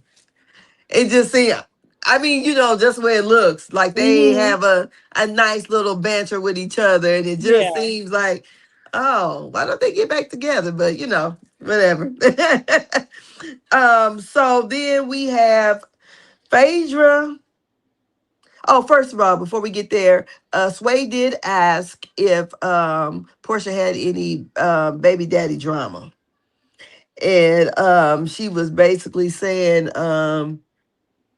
it seems like, what did she say? Not when she's with someone. Basically, he cool whenever she not in a relationship, but then Hmm. when she gets in a relationship, that's when he kind of start tripping. Okay. So who knows? Good luck. Right. So You gonna we wish them luck. Phaedra in her healing event. So she says she's a Reiki master. And we have Pinky and Kim. They're riding together and they got to pick up Shamea. And Kim just okay, Michelle, whatever, wants to let it be known that, her ass is on fire and she can't get in the water. So she got a doctor's excuse. Cynthia gets there early. She has to leave early. She got a plane to catch. Porsha comes, swimming suit, thong, net. Told you her and Shamea the same. Mm-hmm. um, Cynthia said it reminds her of the whole Kenya thing and trying to copy Phaedra. You Mm-hmm. know, I thought, oh, the swimming suit was everything. Okay. Mm-hmm. I like it. Um, but so then Drew gets there and basically Cynthia tells her, "Oh, you getting better at your health issue or whatever." And for a minute, she looked kind of like a deer in headlights. Like, what the fuck is she talking about? And she was talking about her what she said, time blindness. Her her what she said earlier, some kind of medical condition she got. As if she couldn't even remember her damn lie. Right. And so Phaedra said she is Andronette 2000. She says that Lizzo better watch out because she could play that damn flute now. She's been playing it for years. So when the girls finally arrive, you got Shamea, K Michelle, and Pinky. And then we have what is the oh god, I can't think of her name. Lord, I hate this. Nana Chicken and Waffle Girl. Oh Oh, god. Kelly. Kelly arrives and she's about crying. So something must be really, really going on. I said maybe this. Well, you know, Kim Potter on his show, which that is something like sometimes the fans we be forgetting like what be happening in social media while they filming. So you know, she was going through all that mess with her husband. Oh, Well, I yeah, said, you know, the divorce and all that stuff, and then you know with the I was wondering if the store. business had shut down at that Yeah, time. right. Yeah, that's what with the Uh-huh. store and all of that. So you know, like yeah, she hanging on by a thread. Yeah, so she there and gives no fucks. And we gonna Mhm. see. You're right. What I say, she hanging on by a thread. You lucky she lucky to see her. Okay. Girl, that is something else there. Oh my damn thing about to cut off. Okay, so then she so okay, this here they have these little like what are those blow up beds or whatever in the water, and Yeah. she has little Apollo come out there and help. He take off his little shirt. I don't look at him all cut up, Right. a little Aiden, and for some reason Shamea's hers start to deflate. So she's like, these bitches really don't like me because they're trying to kill me. Um, so after all that, they do the little Reiki blowing in the flute or whatever. And Pinky says she kind of felt like it was coldish, like a cult. I thought it was a little different. And when I really thought about how Dr. Heavenly had felt about it when she had did it, and Mhm. Dr. Heavenly was kind of, I think one thing, if you're kind of like, a Christian or whatever, sometimes certain things, if you're not familiar with it, you kind of feel like it's not of God. I would say that. So Phaedra, she's a Christian, but I guess, Well, um, I think we gotta Christian would be, I guess, in my opinion, the word that the world put on it. I think if you I don't know how Christians are Christians and don't have faith in other spiritualities. Like, you know what I'm saying, in a sense. Now, I'm not saying you're supposed to go messing around with it, but to kind of fit, like, right, to have that thought that, oh, I don't know what's up. You know what I mean? Like, it's kind of well, I like, mean, we do believe in other spirituality, but they believe that it's of the devil. That's that's kind of why I think it's a bit. I think it's a bit immature and ignorant, though. Like, because yeah, we do understand that there are evil and good spirits, but I Mhm. don't know why you would place that on something that you don't know. You know what I Well, mean? Like, anything that's foreign, a lot of people mhm. think it's the devil. That But yeah, which so they kind don't of want could be to. the problem. You know, that thought process could be the problem with a lot of things. Yeah. So, they don't know about it. It's the devil. Red lipstick used to be the Like devil. I'm Red. not sure how I don't have a necessarily opinion about what I feel about Reiki. You know what I mean? Like I don't think I would be opposed to doing a session, or I'm not closed off to finding out about it. But I'm the same way about what I was called about inviting spirits around. I would be the same way, but you do that with people you hang out every fucking day sometimes. Because that shit happen. Or not every day, but I'm just saying, like, I tell people all the time, like, evil can possess people's bodies and they don't even know it.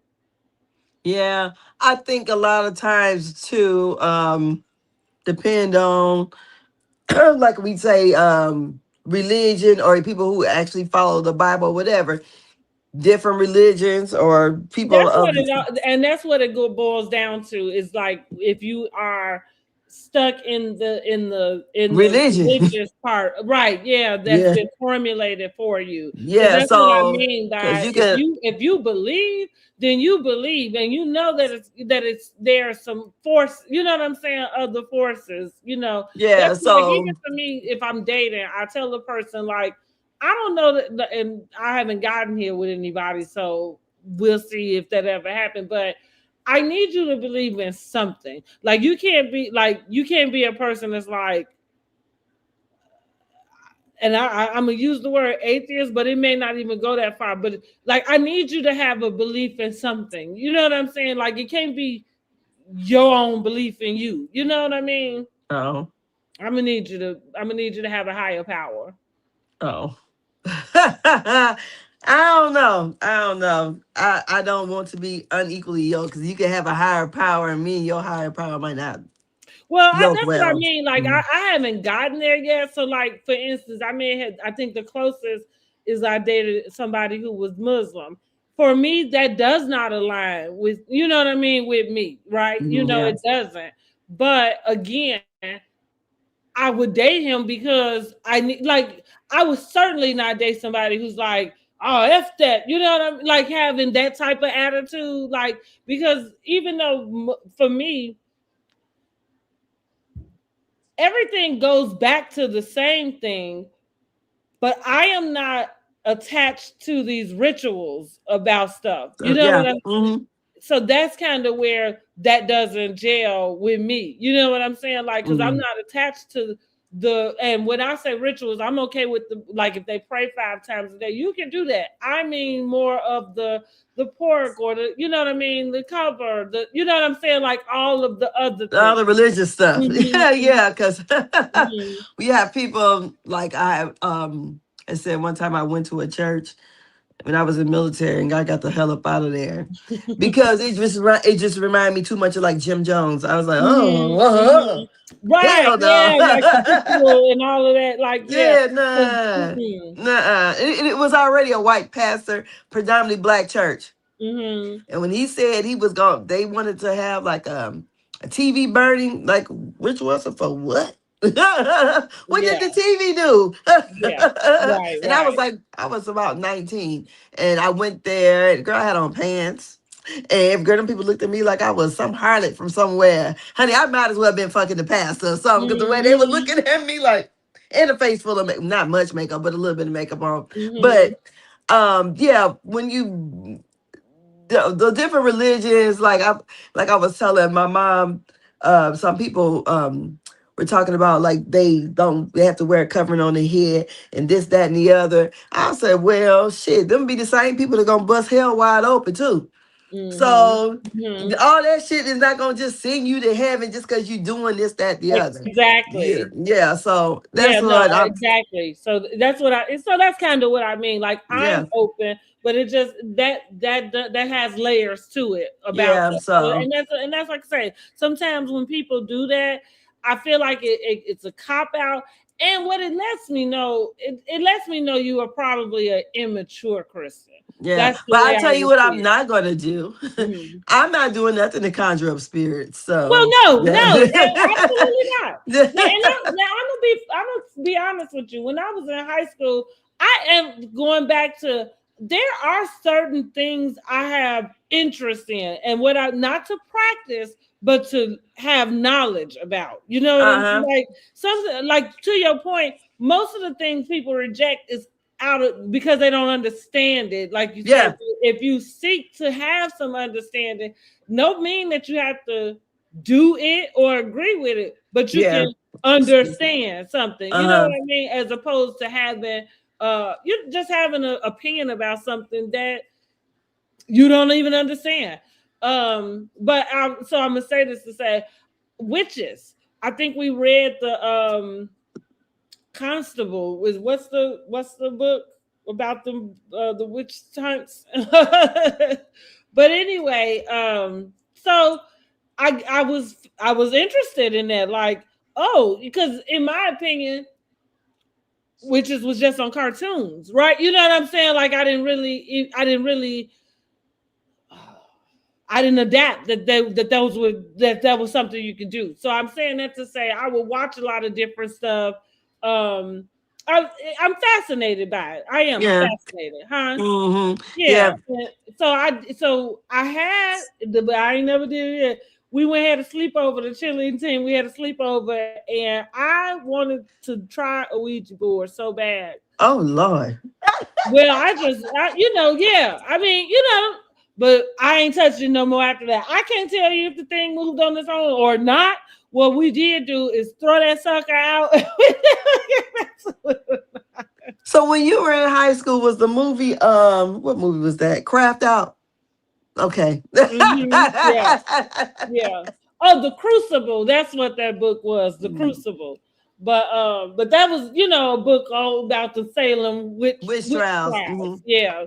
But I'm saying, and like even, but as a kid, and that's probably why I didn't think they were real per se, because I liked Elvira. Like I like certain horror movies, but it's certain horror movies I don't watch, like the ones that are very deep into possessions and stuff Yeah. like that. I don't Mhm. now, like I say, Elvira, Jason, Chucky. Like I watch those things because I don't know. I think I feel differently about that. But Yeah. Anything with the paranormal, I'm not dealing with. yeah.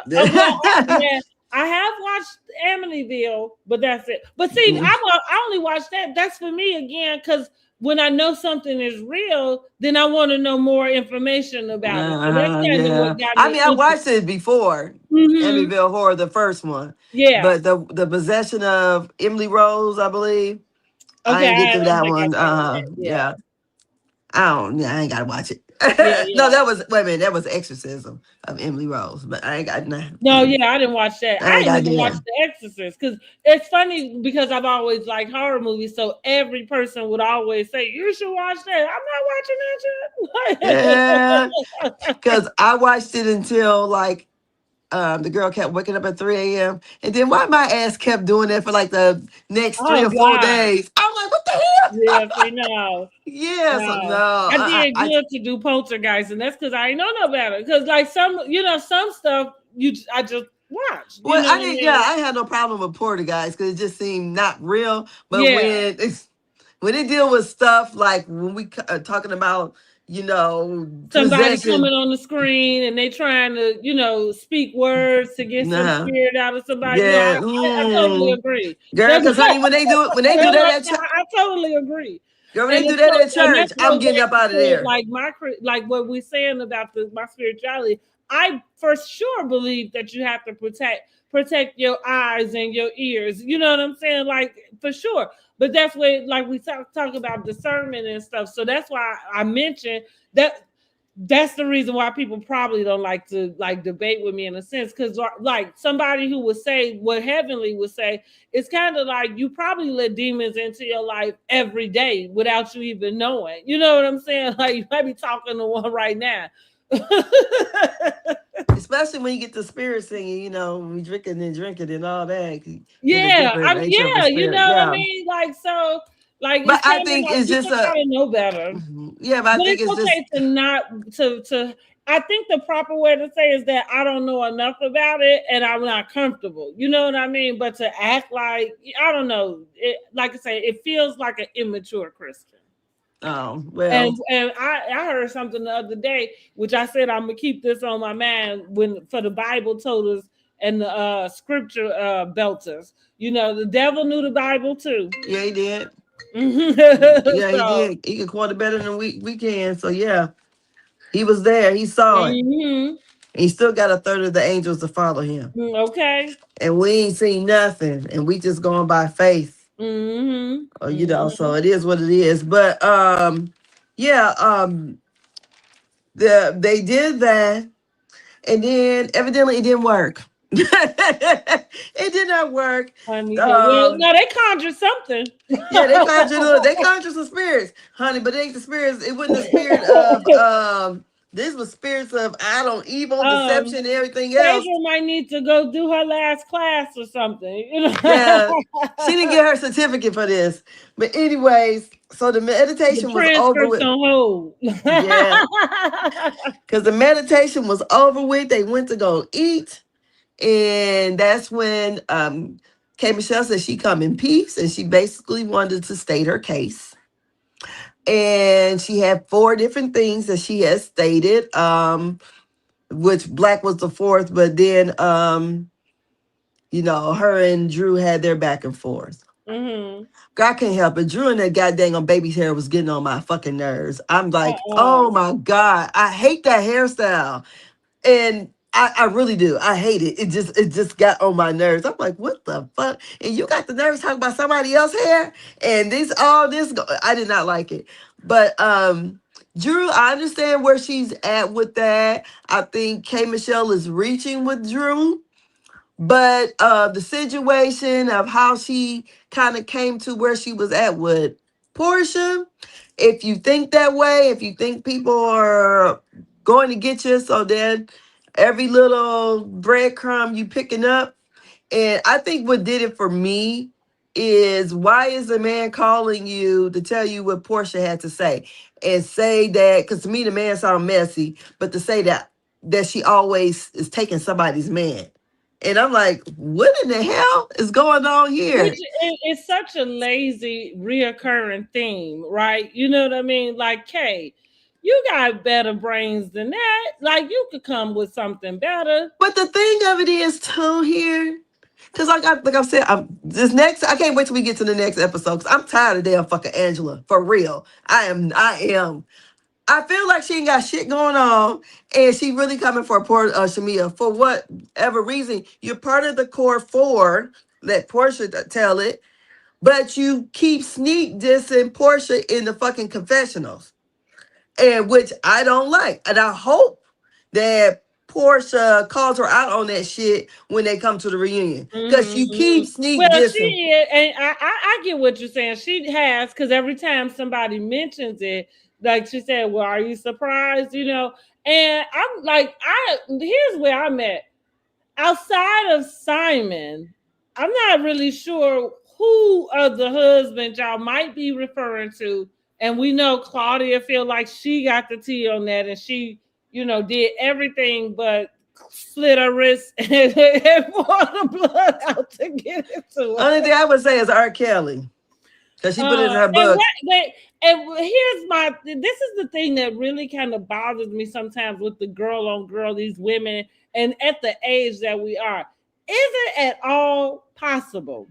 And I feel, Portia, I pose this as far as what she got to say about Kelly as well. But is it at all possible that you meet a person, maybe you do sleep with them the same day, or maybe you do start hollering at them? Is it possible that this MFer ain't told you Yeah, that he he got a married. whole family somewhere?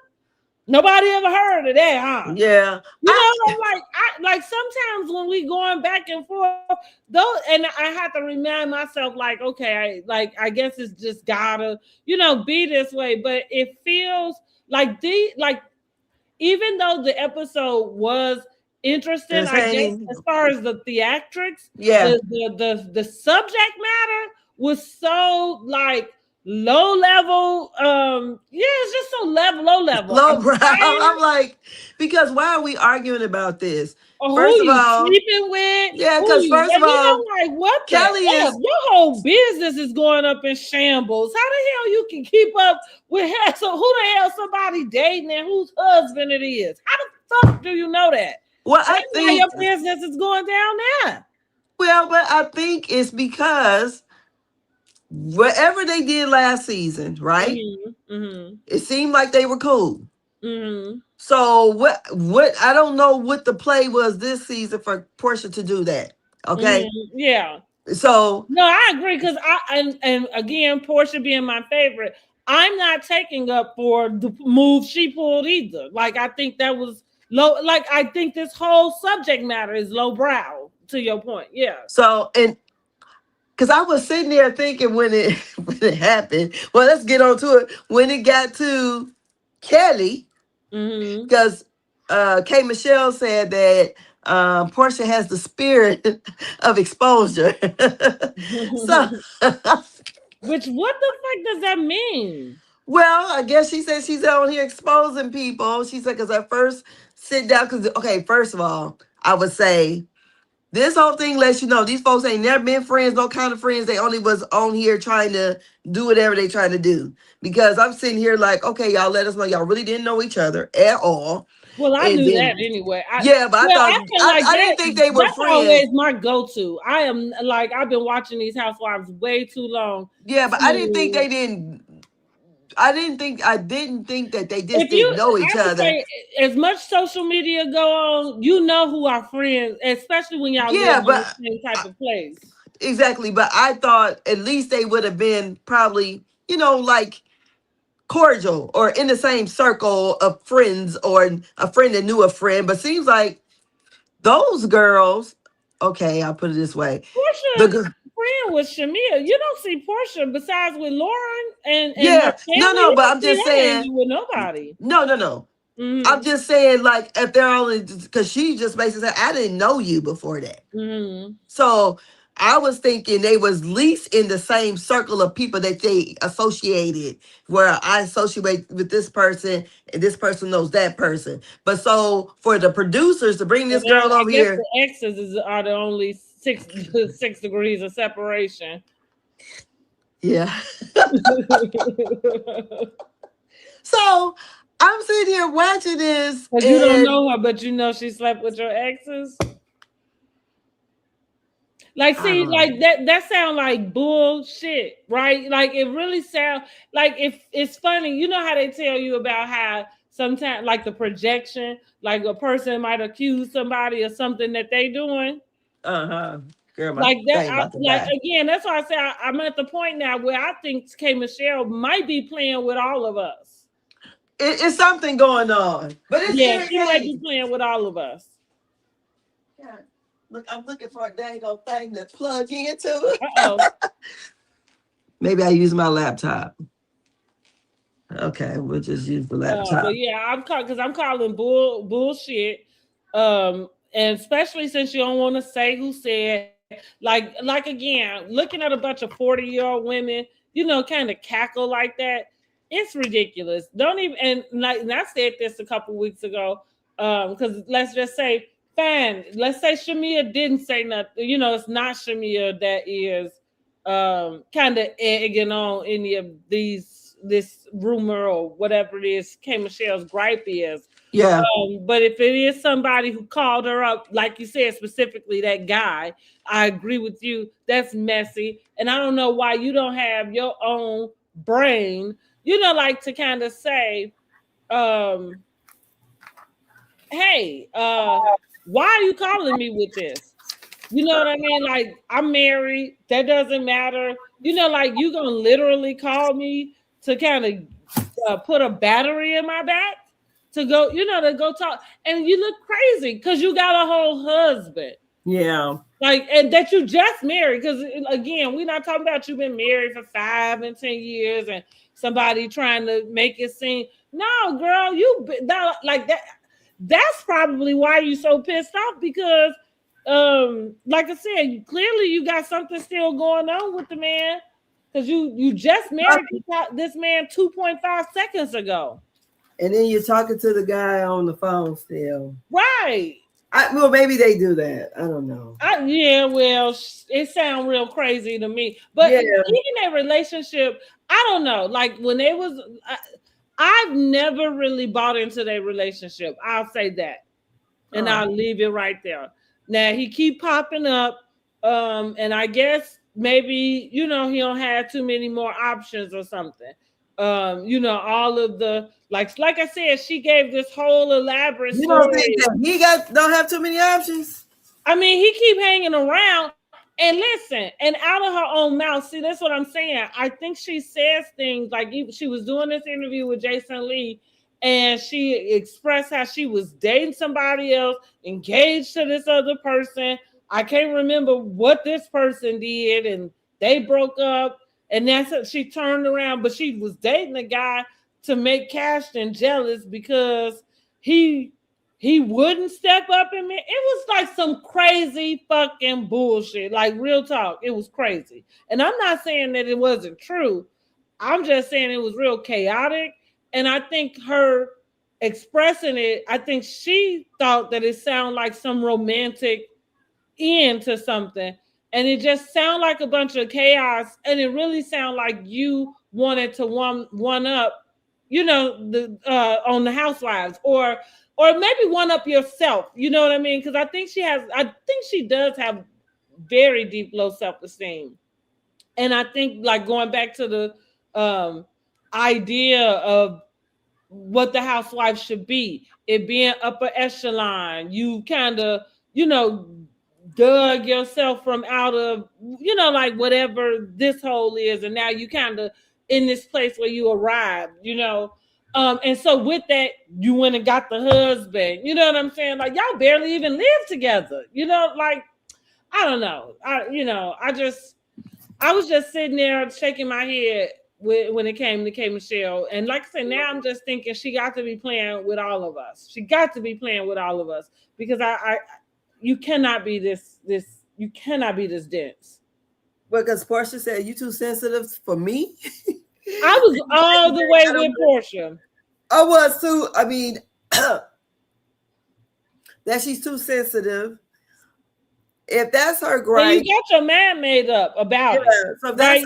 Like the way they, because I think Porsha gave her. Well, it was funny the way that K Michelle was approaching her, but I think that Porsha did really good to try to, you know, see if she could, you know, follow along with what, you know, what is being said. She started getting agitated. Then she But I agree with her right on the money. As soon as she said it, I said, you know what? I did the same thing. Like, this is not even what they tell you is the squeeze worth the juice. This is not worth it. I would say it's not worth it, being that she's married. But see, I guess they use the term friend so loosely. And you know, in these situations, y'all really not friends. Because if you were a friend, of course I'm gonna say, yeah, dang girl, you stuck with me. I talked to him too. You know, this is that, whatever. But if I want to know, well, okay, so she said Queen's Court. What is that, in the last 3 years or something? But I'm just I think yeah, so. something like that. Maybe 3 or 4, huh? Who was on there? It was her and it was her, Lisa Ray. Is that when Nivea was on there? Nivea? No. Nivea wasn't on that one. I'm gonna just look it up. So no, Delicious. Wasn't it Delicious?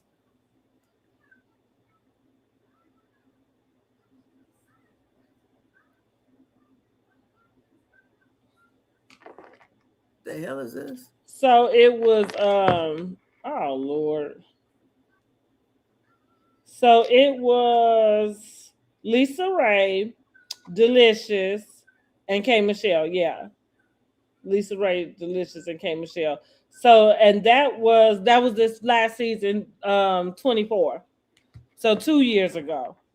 Okay. So she's the and then we'll say 3 years just because of they filming, however way the filming time go. So what the reason why I bring that up is if you don't talk to this person on a regular basis, like when is this supposed to come up? As soon as I get in your face? I'm supposed to have, you know, a running list of whoever I dated that you dated. So as soon as we start talking, I'm like, yeah, girl. Because if it don't, and furthermore, if you telling me that you married, I go back to that. I don't really think I need to tell you about anybody.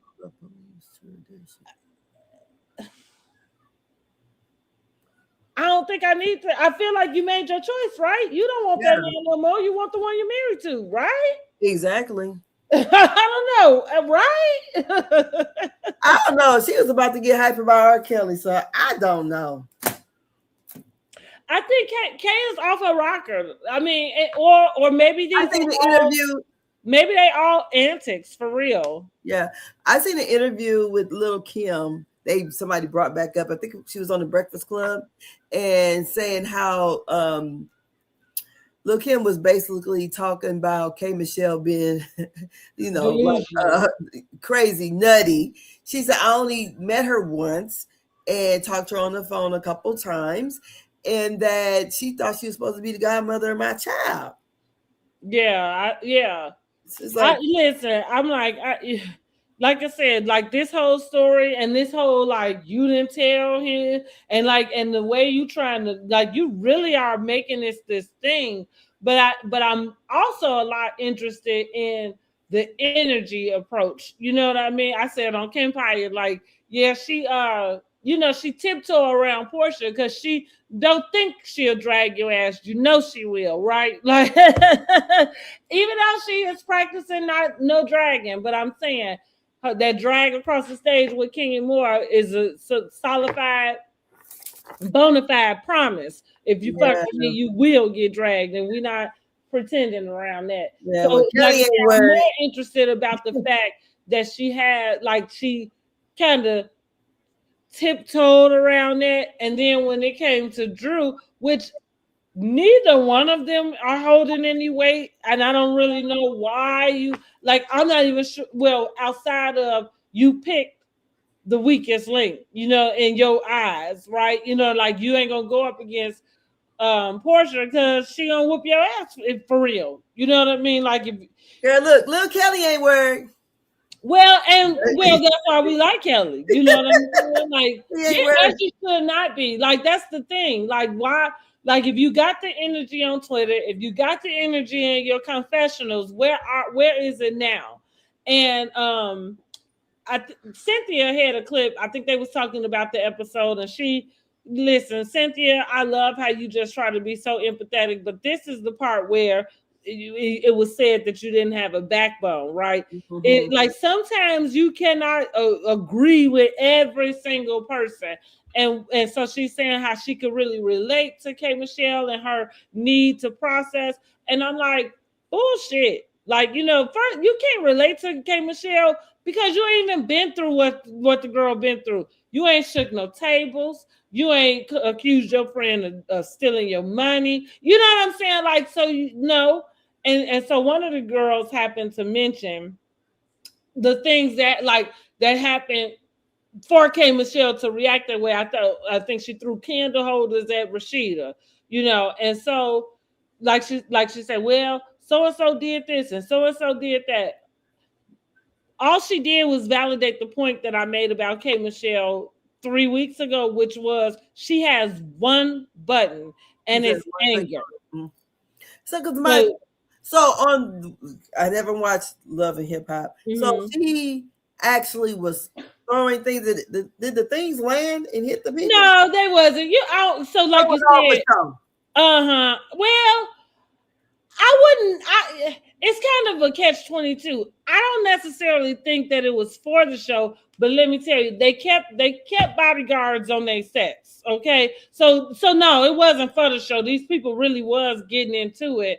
The candle holder just happened to not hit Rashida. I think they was for real because like with the shaking the table thing was Carly. Was she so upset with Rashida to throw candles at her just she because was mad at Rashida. So, and it's funny that you say it because it's a little bit similar to this. Not so much with the ex, but I'm saying it's similar to just her thought process. And because you don't fit into that thought process, and Drew said she don't fit in the group. That's what Drew said. I meant to say right. That. Well, and look, that probably really did get up under her skin. But she was mad at Rashida basically for not taking her side about Memphis, who was married to Toya at the time, being the person that she had said abused her. So she was saying, when I guess somebody said we found out it was true now. I don't know if we found out that what she said was true, but what we found out is that maybe he might have an issue with domestic violence. But anyway, she was like, she was dating him, and she just had all of these stories about how bad the man was treating her. And then Toya was married to him. And so Rashida kind of was like, because I think Kate was like, nobody had my back. Huh? Is that who Toya is married to right now? No, she's divorced from him now. And so she was like, basically, Kate was just kind of like, she couldn't get her, like, it was messing up her music. It was like he had all kind of dealings with the music, and then people would, once she started saying that he abused her, like, people wouldn't fuck with her no more. And so now she kind of carried that to Rashida, because Rashida on that show happened to say, like, basically, she like, well, I don't know. You know what I mean? Like, I don't know. Ooh. And of course, she's friends with Toya, so I think that was her just kind of being neutral. K. Michelle just got, was pissed off at her about it. She felt like she was supposed to take her side and her word about it. But she's a contradiction, because she said the same thing about R. Kelly's wife, that R. Kelly's wife was not a victim. The hell, you over here fucking her husband. And well, she contradicted herself right there at the damn table while she telling this one, because it's funny to me that you have all of this, like I said, vitriol for Drew about this guy, and you feel like she's trying to attach him. Girl, you pulling men out the sky to attach yourself to. Why are you home married? You pulling men out the sky, like, because even these people, I follow K. Michelle. I didn't know she went dating that man after that show was off. And that's not to say I watch every single thing, but I'm saying, like, you know what I mean? Like, everything that you came and spelled out here is news to me, like, for somebody who follow you. And so, I'm like, you got all this vitriol for her, but in Drew's defense, she only said that was your friend, and I think that was keeping it light. But when y'all first got to the that party that first time, you said, "Nice to see you." That indicates to me that you're friendly with somebody. If I ain't never met you before, I said, "Nice to meet you." Right? And also, let's say we do follow each other, and you have been in the DM. Oh, finally, nice to put a face with the name. That's usually what we say, But see, going back to what I said about K. Michelle, when she sat down with Porsha and Kelly, it was the first thing out her mouth. Oh, he be all in my DM. Yeah. So this episode, I think it was very entertaining and messy. It was. But okay. I watched the end of it like probably 10 times, trying to figure out. It looks like I wish I could have been a fly on the wall, because it just seems like Kelly was really agitated sitting there. I'm like, what else went on there? Because why is you so agitated over there? But all I want to say is Kelly is her own person, and it doesn't seem like to I is putting any battery in her motherfucking bag. I think to say that Shamea has a battery to put in anybody's back is kind of stretching. Because like I said, Shamea, in my opinion, is the one that gives the pick me. And I'm just gonna piggyback off of her behavior last season. Having conversation doesn't mean the same as maybe putting a battery in somebody's back. But you still could be giving life. You still could be giving information. You still could be adding to, even in your silence. Okay, so at that table, what was said? Even she can't catch a break, even in her silence. Because it was she wasn't silent. I'm trying to think what they said right before, because she said she mumbled under her breath. She said, But "Well, technically, that's still married or something." Because I feel like whenever Kay might have said, "You always with somebody's husband," and I think Porsha might have said, "Who?" Like name it, something like that. And she might have called off Simon. Um, and I think, and then at that point, Shamea kind of said under her breath, like, "Well, technically, he was still married." She kind of.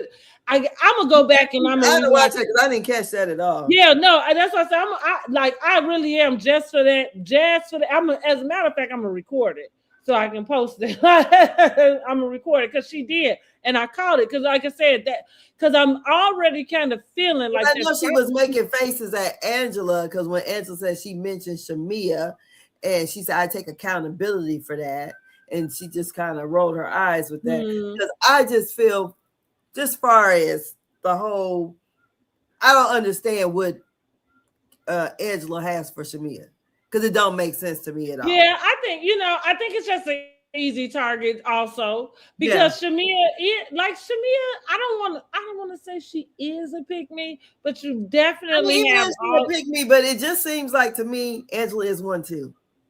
She's part of the core four. Maybe. If a woman said that she could fuck my husband, bitch, we ain't got to.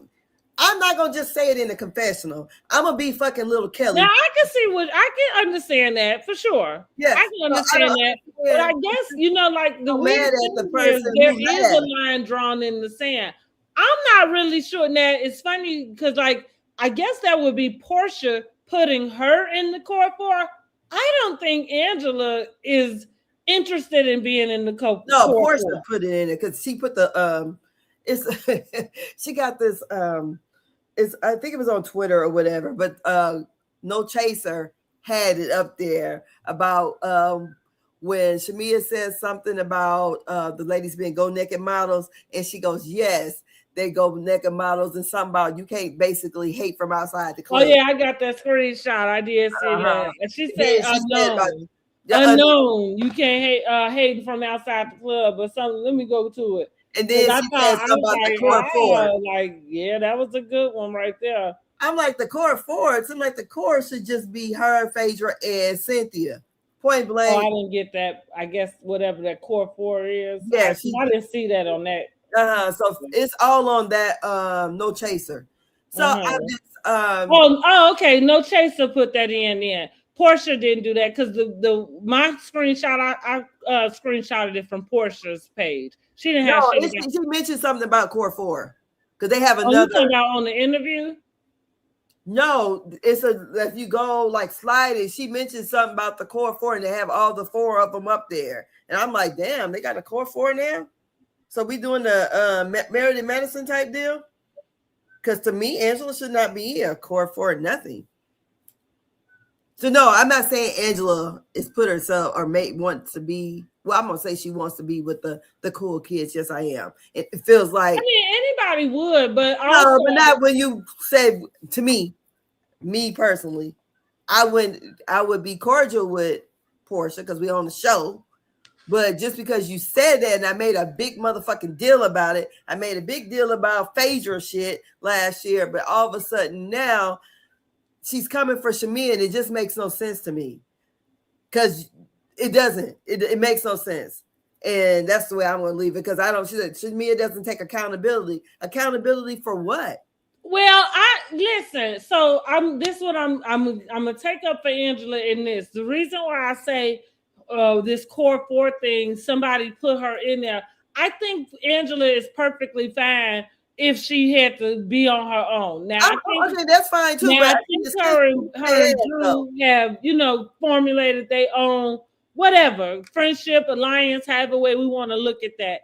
Now, what I mean by, of course, you want to be in the mix. Like, you don't want to be the bitch everybody hate. You know what I'm saying? So you want to be able to get along with people. But I do, I don't necessarily think that Angela is being fake to Porsha in her face. But I do agree with you that the things that she's saying in her confessionals, it like kind of the way that Kelli kind of said what she said, sitting right next to her, I'm feeling like you could say the same thing to her also. You know, so like you say, maybe that's another thing that they'll hash out. Now with her and Shamea, do she have to have a heart on for Shamea? Maybe not, but I do.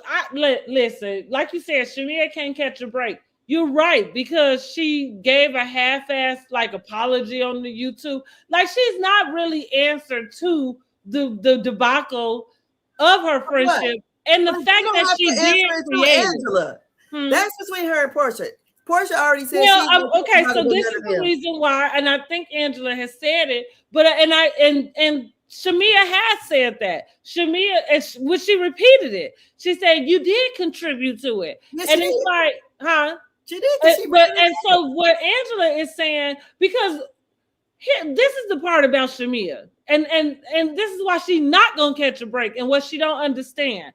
It doesn't matter if you feel like whatever you said, Angela wasn't supposed to go back and tell Porsha. That is okay for you to have that feeling, right? And that's okay for you to feel like that's the reason why Angela contributed to the demise of your friendship. But what you have to do is take accountability that your ass wasn't supposed to be talking to her about that's fine and dandy in the first place. So why is it Angela's that she got to take accountability with Angela? Well, because I think I said it, and Angela said it, because you actually did say that she contributed to her to your friendship, but that's not true. Yes, she did. That's not true. Because this is the deal. If you wanted to preserve your relationship, you would not have had that conversation with a stranger. But still, she still took it back. But that's you didn't know that girl to trust you. Whatever. Angela didn't do nothing wrong. Yes, she did. Angela didn't do a damn thing wrong, and I said it then. She made it her business go back and tell it because she didn't like Shamea made it her business to make sure she told her, and I agree. But she didn't like that Porsha had said she's gonna fuck her husband.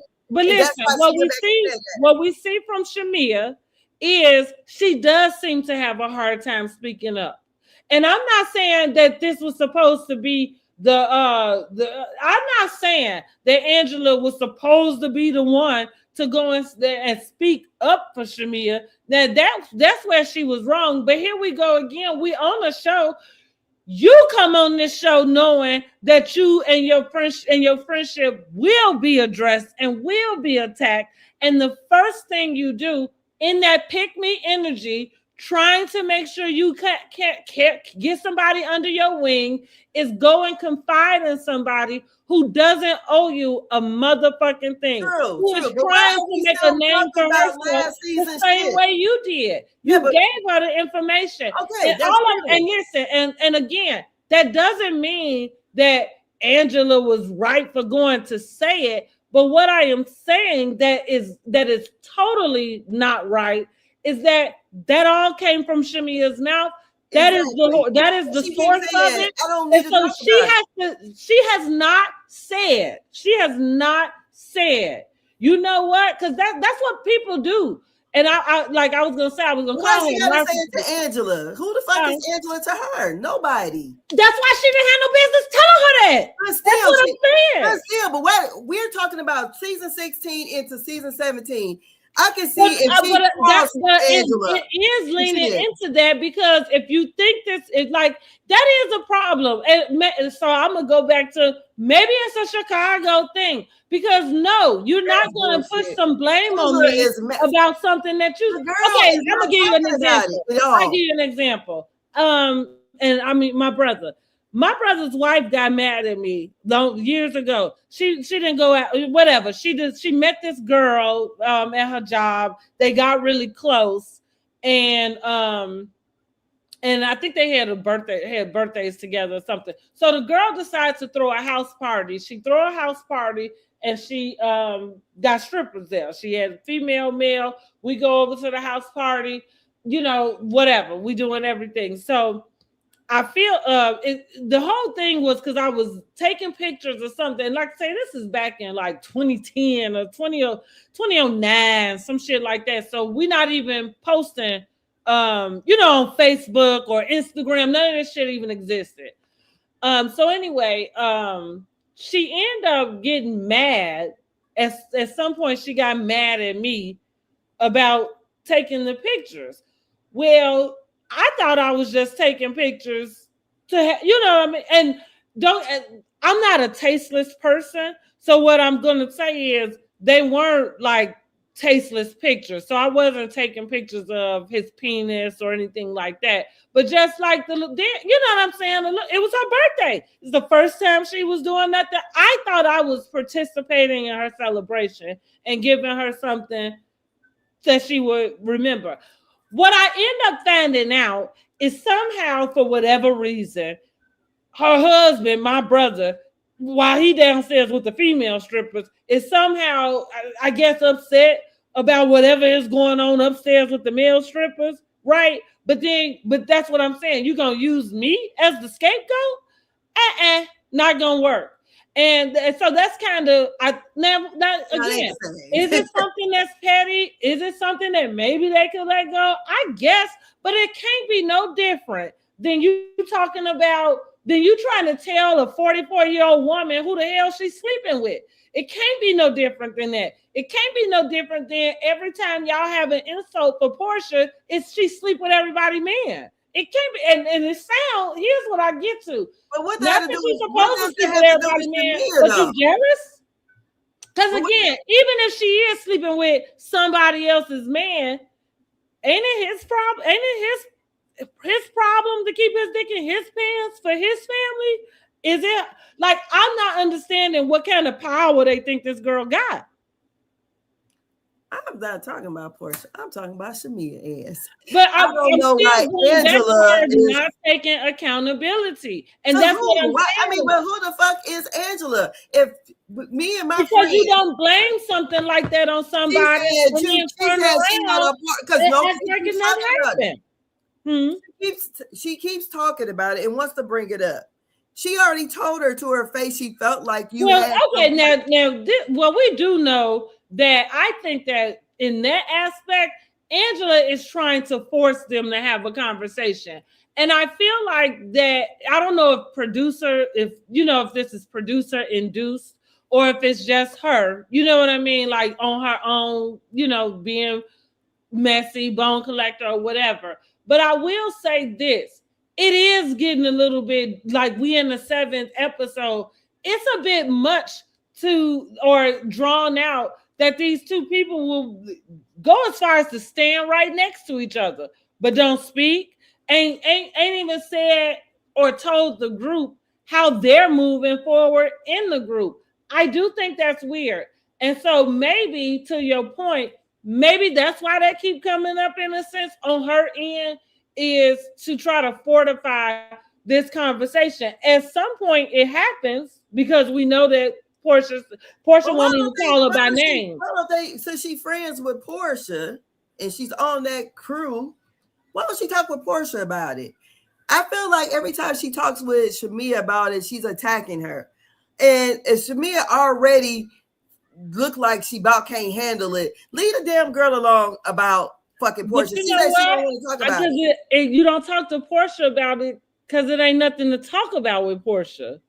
Well, don't talk about it with her. But I'm saying, if I'm more friendly with you and I have an interest in wanting to see the whole group glued, back together, or you guys being cordial, well, to me, it did come to Porsha's house. At the was that the first episode or second, whatever. But I'm like this. It seems from just looking in, it seems like, especially we're looking at this next episode that's coming up, I just feel like Angela is just doing way too much. It's not your friend. You don't know this damn girl. You met her last year. Let the shit go, especially when she says she's trying to be like Candy. What? Yeah, well, listen. Shamea did it to herself. That's all I am going to say. How she saying that she tried to be like Candy? You don't even know her. That was funny because I think listen, she must follow Shamea. That, and I'm gonna leave it at that. Okay.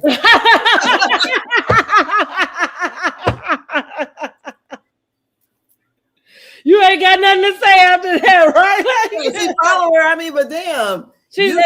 But that's why, because for me, that's the only reason why Kandi name. Because the interesting part about that airing and then her bringing Kandi's name into it is that she literally is on Kandi's birthday trip right now. Because they're friends. No, and I get it. I get it. Yeah, they're friends. You're right. Yeah, but I don't see how Shamea is trying to be like Kandi.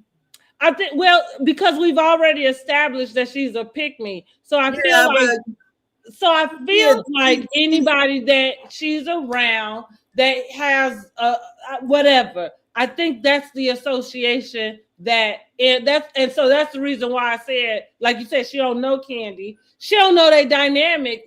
To your point, that's why I said she must follow Shamea. Because if she follows Shamea, then she would know more about whatever their dynamic is. I said this previous, maybe when we was discussing Porsha and Shamea's friendship last year, but I had already acknowledged that whether we wanted to admit it or not, or however way that worked out, it appeared to me prior to the fallout of their relationship, it had always appeared to me that Kandi opened and made more space for Shamea to do different things on the show, more so than Porsha did. And I don't know if that's a contentious spot for Shamea in general, because what we understand with Shamea is that you had feelings that you talked to the wrong people about. And so I don't know how far back that goes. And so going back to that, it goes along with her pick me energy. You going wherever they'll have you. Pick me. Yeah, but first, you're going wherever they'll have you. She has her own personality. She up there freaking and twerking and all that shit. Kandi don't do all that bullshit. That's why she bring her around, so you can be the clown. Yeah. Again, you go wherever they'll have you. So I just was like, the whole thing about her trying to be like Kandi or whoever Angela feel like she's trying to be like, it's still, even if she was, what does that have to do with you? What is the goal here? What is the goal? The goal is to get her to apologize for blaming her demise on her friendship on her. That I do think that's the goal. Mm-hmm. And I don't think she's wrong for addressing that with her. Girl, I wouldn't apologize to a bitch that ran it back. I wouldn't. Well, that's okay. I apologize for saying it to you. That's why I'm apologizing that I spoke to the wrong person. Yes, exactly. That's but that's the whole thing that I've been saying. That and that's what I mean by Shamea. Like, that's like at certain points, it's not to say that other people don't do things that they're not supposed to do, but you don't get to control other people. Like, so you don't get to control them. The only person you do is yourself. So when you have to self-reflect on how you ended up in this position, the self-reflection is, I ain't had no business talking to her. I'm pretty sure she didn't did that. But I don't feel like she owed Angela a goddamn thing. I feel like the same way she made that public, she owes that as a public thing. And so to your point, maybe it don't have to go directly to Angela, I guess. You know what I mean? Maybe it don't. But we've still yet to have her address that, like, not that all the problems started with that, but you did not address the fact that, yeah, y'all really are not speaking to each other today. Fuck what happened 10 years ago, but today, off your actions, not Porsha's. That was the problem in the first place. That's what I said even last season. You put your friendship up and you lost. Like, that's just really what it was. You assumed that the audience would really take your side, but the way she went about it, that was the snake shit. Porsha, it's good to not have you as a friend anymore. If that's how you do, I have a friend right now. We haven't spoke in it's been a few years. that had been my best friend, but ain't nobody, I don't expect it. Ain't nobody called me to say anything that she's expressed. And if there is anything that's being expressed, I know, just like if there was something I needed to say, we know who we would talk to. She would talk to her sister. Her sister not gonna call me up on the phone. Now you go call one of our old high school friends. You know what I'm saying? Like, and you vent about something, and then they come and call me. You can't be mad at that person because you had no business doing that. That's No, like you had no mad business at the violating person, that. but I Like, don't and know it don't that matter person that was- we don't talk no more. But I think that the whole thing is the way Angela last season, they kept asking her, it wasn't like, oh, But Shamea gotta I be smarter understand than that, that. but Like, to you me, gotta it's be smarter playing. than that. You got play. And you got play because you were trying to be a pick-me. You wanted to be friends with everybody. And that's the reason, because being a friend to everybody does not have anything to do about your politeness, about your kindness, about your generosity. Being a friend to everyone would indicate you probably lack a backbone, because like especially in a friend group, there has to be a time where you're gonna have to make a decision about what you think about something, and it can't teeter, or you know what I'm saying, on both ends. She's a pick-me, and she got her ass in trouble. She a pick-me or not, Angela ain't gonna sit her ass down somewhere. It's none of her business. I that's the way I felt about it. And if she got a whole bunch of I can understand you feeling like she doing too much. Maybe she is. She ain't doing no more than K. Michelle over here popping up with all camera extras and crazy. Y'all said K. Michelle was crazy. Well, that's why I'm saying she's not doing nothing no different than this one, bringing us, hallucinogenic exits. I think the thing at least Angela is following along with a story we just got from last season. We don't know what the fuck K. Michelle talking about. Yeah, we don't. But what I'm saying is, I'm not like an Angela, and I can't have it. I understand. Yeah. I mean, she can read well or whatever, but she is the snake. Period. Mm-hmm. And I wouldn't be surprised. I think Shamea is the snake, but that's okay. I think she behind the whole motherfucking thing. I bet she called. You think she the one called K. Michelle? Well, that oyster was about you. I don't know. I just think Angela, I mean, this is all good for television. I'm not even gonna lie. She playing her part, but I just feel like the hate for Shamea is just crazy. And I don't know if it's hate, but I mean, no. I'm reading the comments. I'm not talking about Angela. Oh, okay. The comments. Okay. This girl ain't even did shit that we can see. Mm-hmm. No, that she is supposed to be the puppeteer behind all of this stuff. Yeah, like I said, calling her the puppeteer for me is pressing it, because that's way too advanced. Yeah, because I'm like, was a puppeteer, she wouldn't have got caught up last year the way she did. No, she wouldn't. Yeah, she's definitely. And I don't think that she's using Kelli to be her pit bull. I don't. I think Kelli is doing that on her own volition. I can agree with that. So, like, because again, that's going back to pick me. See, I am not presuming that Shamea has a confrontational bone.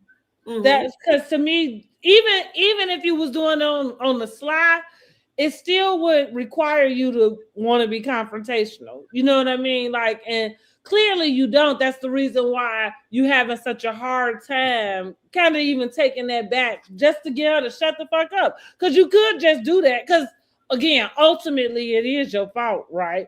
But so I agree with you about that being Kelli on her own. What I am saying, though, too, is it don't mean you can't be the gas. You know, like what they tell, birds of a feather flock together. And it is interesting how, enemies link up, right? Again, going back to, this my best friend. You know what I'm saying? Like, I don't even like y'all could call each other best friends, but I don't know that you have to have that announcement. I thought that was interesting. And so again, I don't presume that Shamea can tell anybody what to go do. But because she it's just the same example as what she did last year. Like you just got diarrhea of the mouth. So I think a person can get you into talking and giving information you ain't mean to because you too busy being friendly and nice with your best friend. Well, I think all gloves is off. She probably, she didn't told it. Just like Porsha didn't told probably Phaedra. And we know Phaedra ain't above shit because she the one came out with the whole thing while they were friends. Well, let me tell y'all this. And one thing I hope we don't ever bring up is any type of rumor that the root of it is back to Phaedra to confirm or deny. Because I'm not having no conversations about it. So I could care less.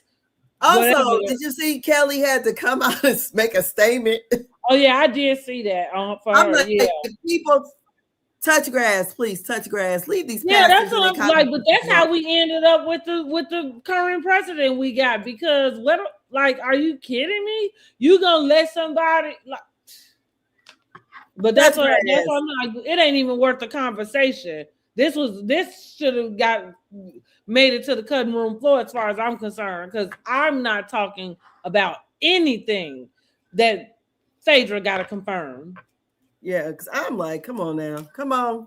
Touch grass. She ain't even confirmed her own damn shit. Y'all let her come on back and slid right through. And now here we are. And look, and deja vu. That like when that happened, that's how I felt. It was like deja vu. And that's when I said, I was like, oh hell no, y'all got me fucked up for real. You think I'm about to decipher who said what, and Phaedra is the root of it? Go back. Because it sounded like Phaedra is the root. Yeah. This story is twisting and turning. Kelli a part of the Mile High Club, and I thought they did it in the hotel and got the text message or whatever. I just that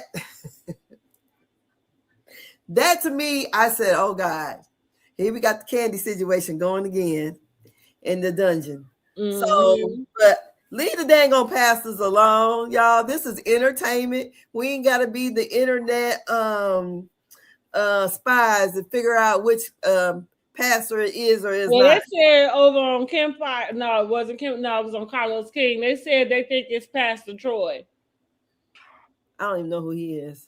He was some rapper girl on Little Women, Atlanta. Minnie, rest in peace, Minnie. Minnie had a whole storyline about how she was dating a guy and she thought she was pregnant by him, but I think she had lied about it all. Girl, it was a whole big old thing. Is he a real pastor or is that a stage name? It was just his stage name. Yeah, he's a rapper. So no, he's not a real pastor. Oh, my girl. But even with that, it's just kind of like, I don't even know what none of that was supposed to mean. Like I said, it just get a little old for me because and coming from Porsha, now whatever, again, maybe this is just good TV, but I just would not expect you to be the one, like delivering that stuff, especially as messy as, the Simon and Fallon and all of that was. Again, now I'm not proposing that you did anything wrong to Fallon, but it's still just the optics all funny. So it seemed like you just would, steer clear. Yeah, found something else. Because this one here, I said, damn, it just seems too far-fetched for it to be true to me. And if it was true, so what? She's not fucking married. And that's where I would look at it. And if I did, and what? So, Phaedra, tell your friend. They act like then they were trying to say it was somebody who was on Married in Medicine, friends with Phaedra and Dr. Heavenly now. Oh, wow. That actually they had a reality TV show and that Candy and Preachers of Detroit. That was the only show with the preachers, the reality show. No, it wasn't called that. It was something with his name. Oh shit, I don't know, but it was on. We can't be talking about Tankard. That's what they said, Tankard. Shut up. That's what they say. I didn't say that. Girl, I think that's what Millie Chong them was. They were going through. I'm like, y'all got too much time in y'all hands. Y'all trying to figure out who this Yeah, is. yeah. I mean, But because I mean, like I hated that they canceled their show too. I kind of liked their little show. It was all funny and quirky. But I mean, I don't follow them, so I don't really know what's up with the Tankers. I guess it could be possible him and his wife could be going through stuff. Because they even threw in, what's his name, Pastor Jamal Bryan. She said that he actually did their 10-year renewal. I said, Lord. I said, these some people are really, they don't have nothing else to do. They definitely touch grass. And Yeah, sometimes they do. Entertainment. We can have our little debates. When it started, y'all adding these pastors and getting, stop. It's ridiculous. Please stop. They not on the show. Yeah. You know. And I mean, and it's such a like pull from the sky. Like that's what I mean. Like, so just so everybody understands that, you know, it doesn't really matter what season we in or what it is that's going on.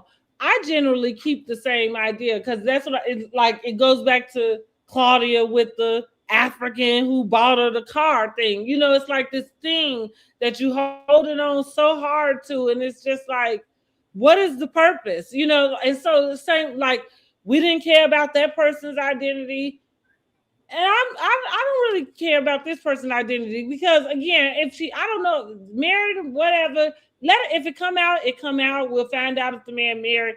Clearly, he could be married and separated. He could be married and ain't told the girl or whatever. You know what I mean? Like, it's so many things to that, and it's just like, golly. But I guess it's part of the show. I guess it's entertaining, but y'all leave them preachers alone.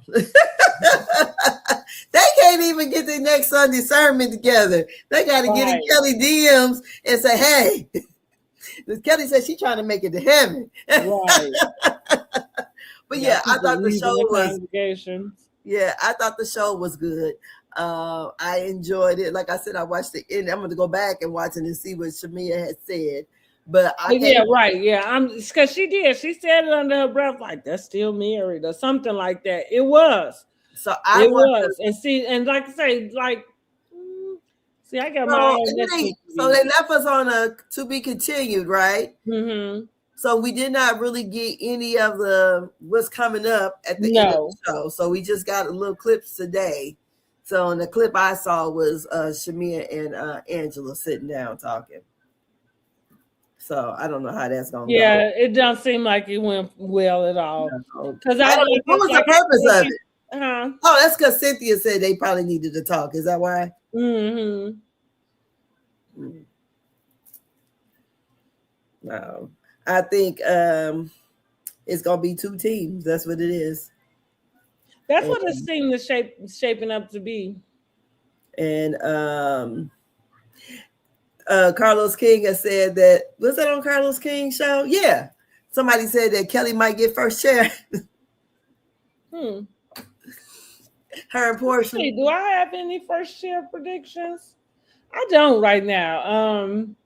Because what I'm waiting for K. Michelle to show up. Now, like I said, she had a lot of energy for Drew. I'm not here for it. I feel like that was. They ain't gonna get her no first chair if she gonna be just going at Drew. I don't know, but I feel like she being really bullish when it comes to Drew. And I'm a little tired of that. Here's what I will hope for Drew. I hope she not hanging on at the edge of the couch this season. I hope she make her way a little bit further, but I'm not sure. I mean, I think for sure Porsha will be first chair. I'm not really sure who would be. I would say it seemed like it wouldn't be nobody else but Kelly. Yeah, because them the two that's going back and forth. And if we definitely got, you already see what side is going to be. You're going to have them on that side. And then I can't imagine they mixing the seats up on the couch because it's clearly a divide. Mm-hmm. And you know how it lays. And then, it is what it is. So, yeah, I imagine Kelly. and Porsha, but I don't know. I need for them to call Angela out on her shit in this in her confessionals. Well, we shall Yeah, see if because they I do. don't like it because if you so cool with them, why you keep saying shit? Because you supposed to have let it went. You all in her face, y'all hanging out and whatever. You say Portia's a key. Why do you keep throwing that jab at her if y'all making a new a new friendship? Why do we keep bringing it? That's what I don't understand. So yeah, Angela to me is a snake, and I'm done with her. I am. She good for TV. I'm gonna say that. She good for TV. Her reads are good, but I'm through with Angela. She's in the same bucket to me as Kenya. Yeah, so I'm done with her but I like her position. I do. I like the messy person. So, but as far as me personally liking her, I don't like her because what she's doing, but I like her for the show, for the entertainment. She's keeping it mixing and moving, but yeah, I don't know. I just feel like looking at the comments and looking at the show, I feel like Shamea is getting the pile on. She ain't saying that much this season, and I'm like, damn. So she the puppeteer, the lap dog, and every motherfucking thing else. She the man that's behind everything that's moving. I don't think so. Yeah, no, I'm not going with that. Now, lapdog might be appropriate, but I'm not going with the puppet master. Nah, even though, like, I didn't like them calling her lapdog last year because I just thought it was so demeaning.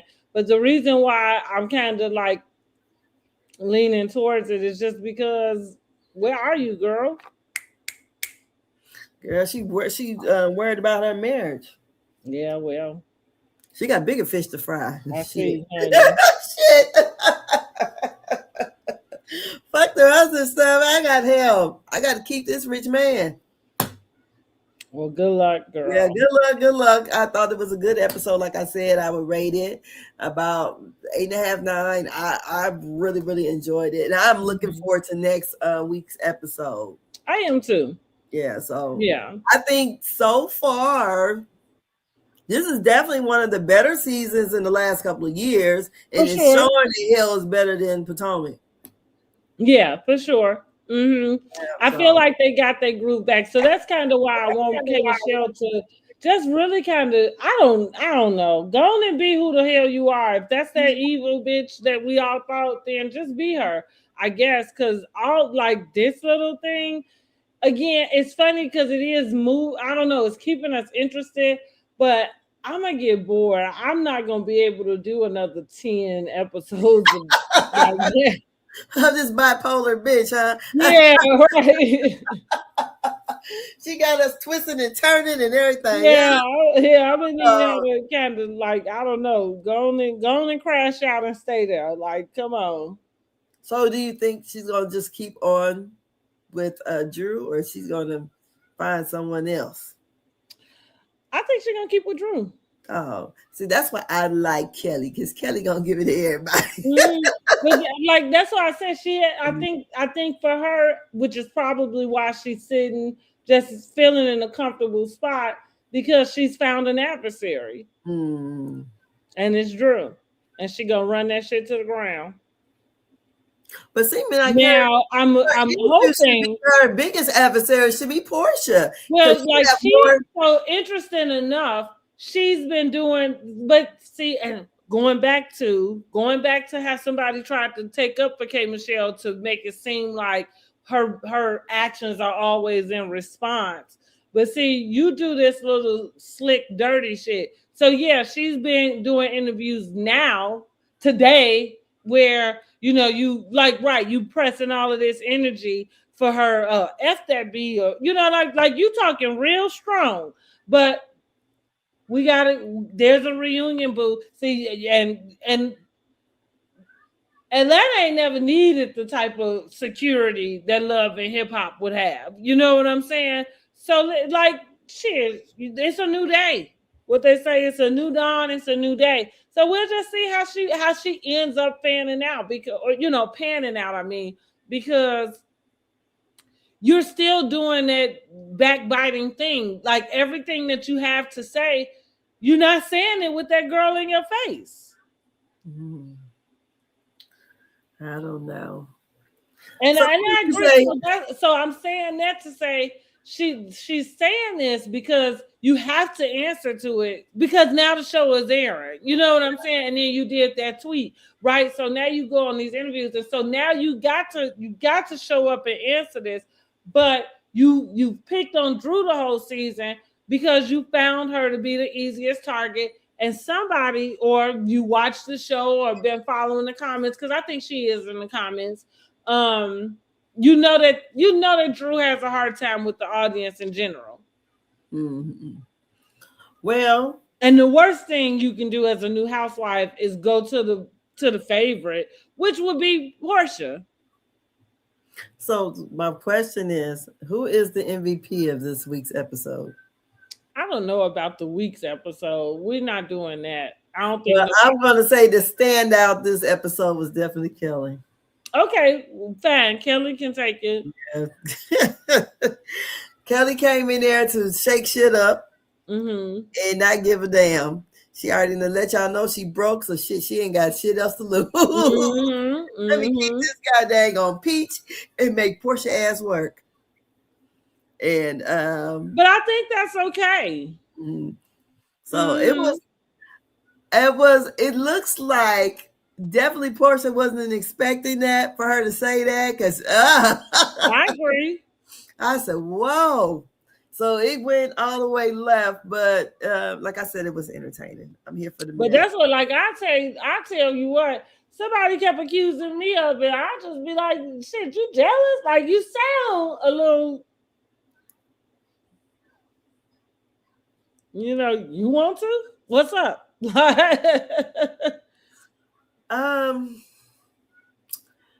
I think it's the back and forth between the two. And I really, really, really want to know, is there another issue there that lies there? Because it just seems a little, I don't understand what happened from this season to last season. I thought they all ended up on a good note, except for Shamea. So I think it very much could be her proximity to Shamea. Well, now she's best friends with Shamea. I could understand Porsha just not really fooling with her very much that way. Yeah, but why Porsha invited her to tea to throw to say that she is messing around with a married man at the BET Awards? I just want to know why. How did that come up? Why is I felt like that wasn't the purpose of them going to tea. I thought that Kelli brought up something, and then that's what Porsha responded with. Oh, well, no. I got something I got on you or something. No. That was. Okay, so what did happen? Porsha just said that shit. No, she didn't. Yes, she did. No, Kelli said something. Kelli had mentioned something to her first. And she said, well, I know something about you. And Kelli said, well, tell me. You like, what is it? That's what she said. What? Huh? Like what? She mentioned what? That's what I'm trying to think of what she did. Was it a snide remark? Because I thought it probably was. But that's what Porsha said, and I know something I could have said about you or something. And then she said, well, what is it? She was like, about the married man you slept with. Like, no, Porsha didn't just sit down and vomit that out. I felt like she did, but let me go back and watch that episode and figure out exactly what snide remark Kelli said. Yeah. She right. It was something like she said, and again, I'm not saying that it was okay for her to, say it, but that's how it came to be. You know what I mean?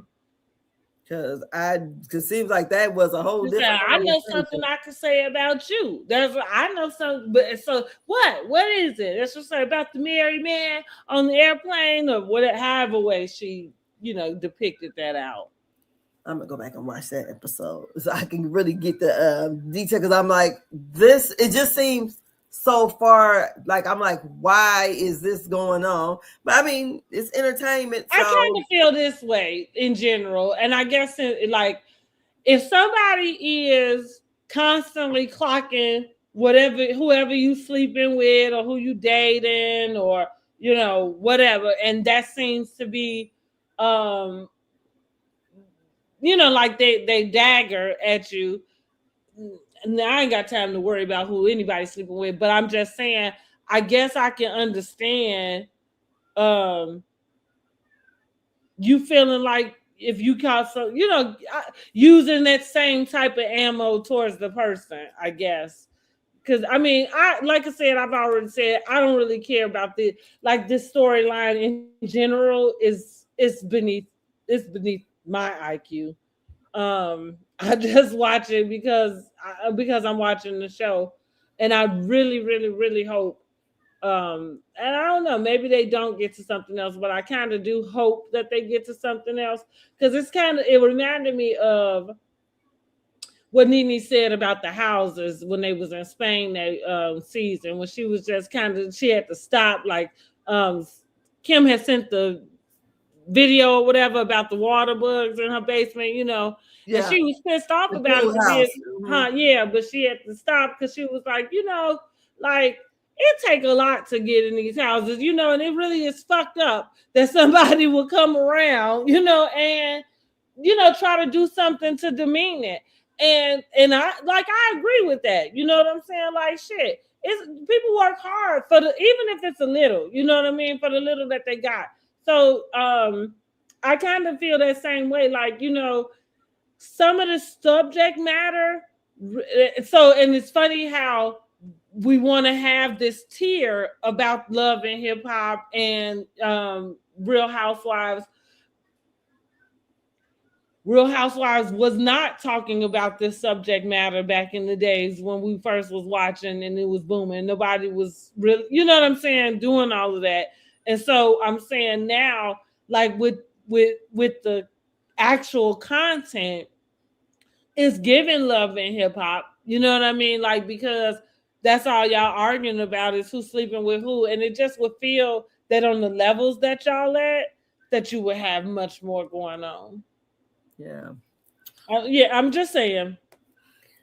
Even K Michelle, but I guess she had to, like I said, she got to get in the mix with what the hell going on. Maybe that's what she had to take the time to process to see which K Michelle was showing up today. Well, we got the one that showed up and she mad about some ex-men. Porsha is torn in between the two of Sway and Mike. And Shamea is being blamed for everything. Mm-hmm. And Kelli is having financial woes. And Angela is running it back. I don't know. Pinky didn't have too much to do this. Yeah, no, she didn't have much of nothing. No, and Drew, I don't know what's going on with Drew, other than K Michelle keeping her with a storyline. Because I don't think she got nothing going on. So did she move? I wonder. She had to the end of the month to get out. I don't know. I mean, my assumption if you got a deadline to move is that you move by the deadline. What she was K Michelle was on something and she was singing la la dee la la la and she was saying she's homeless. I said, is she talking about Drew? Oh wow. It was on I ran across it on Instagram and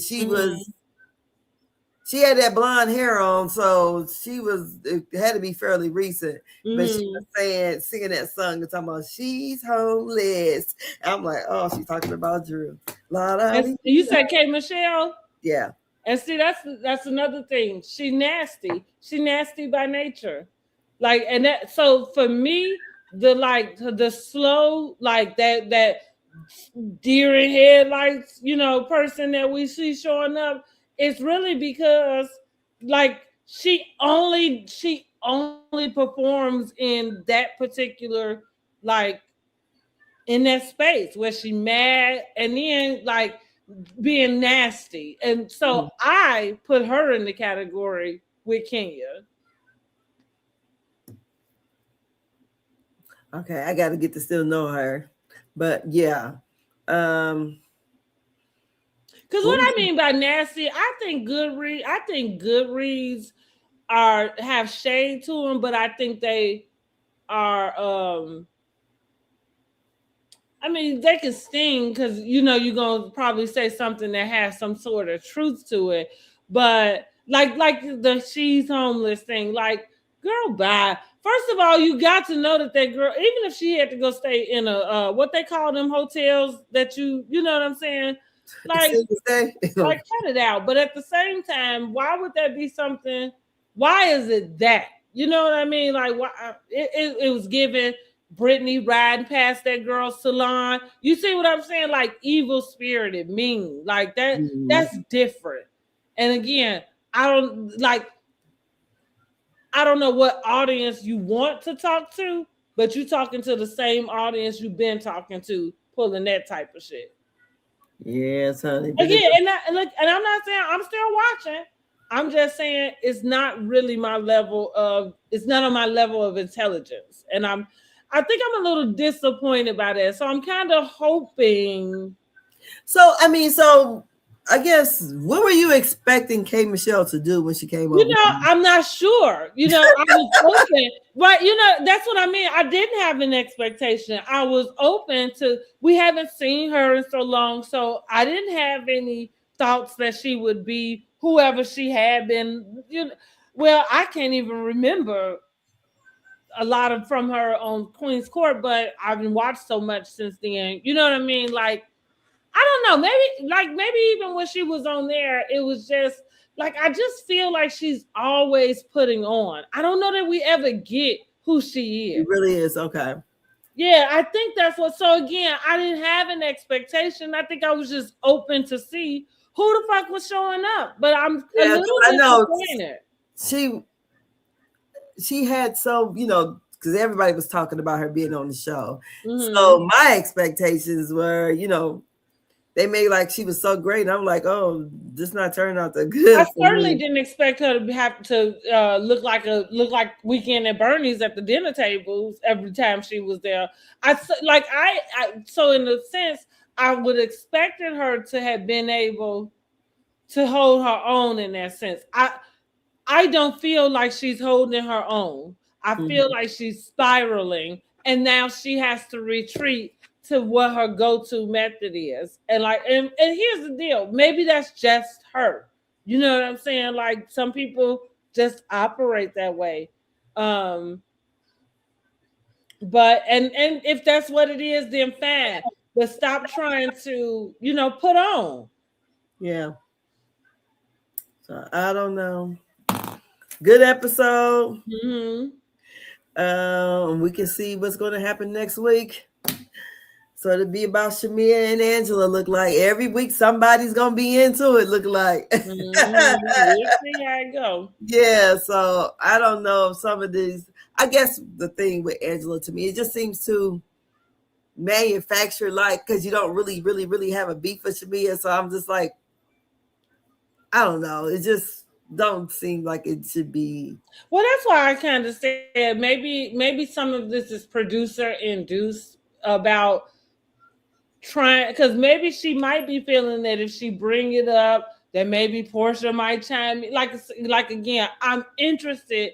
It's getting me interested to know if that is how we get to whatever conversation they end up having.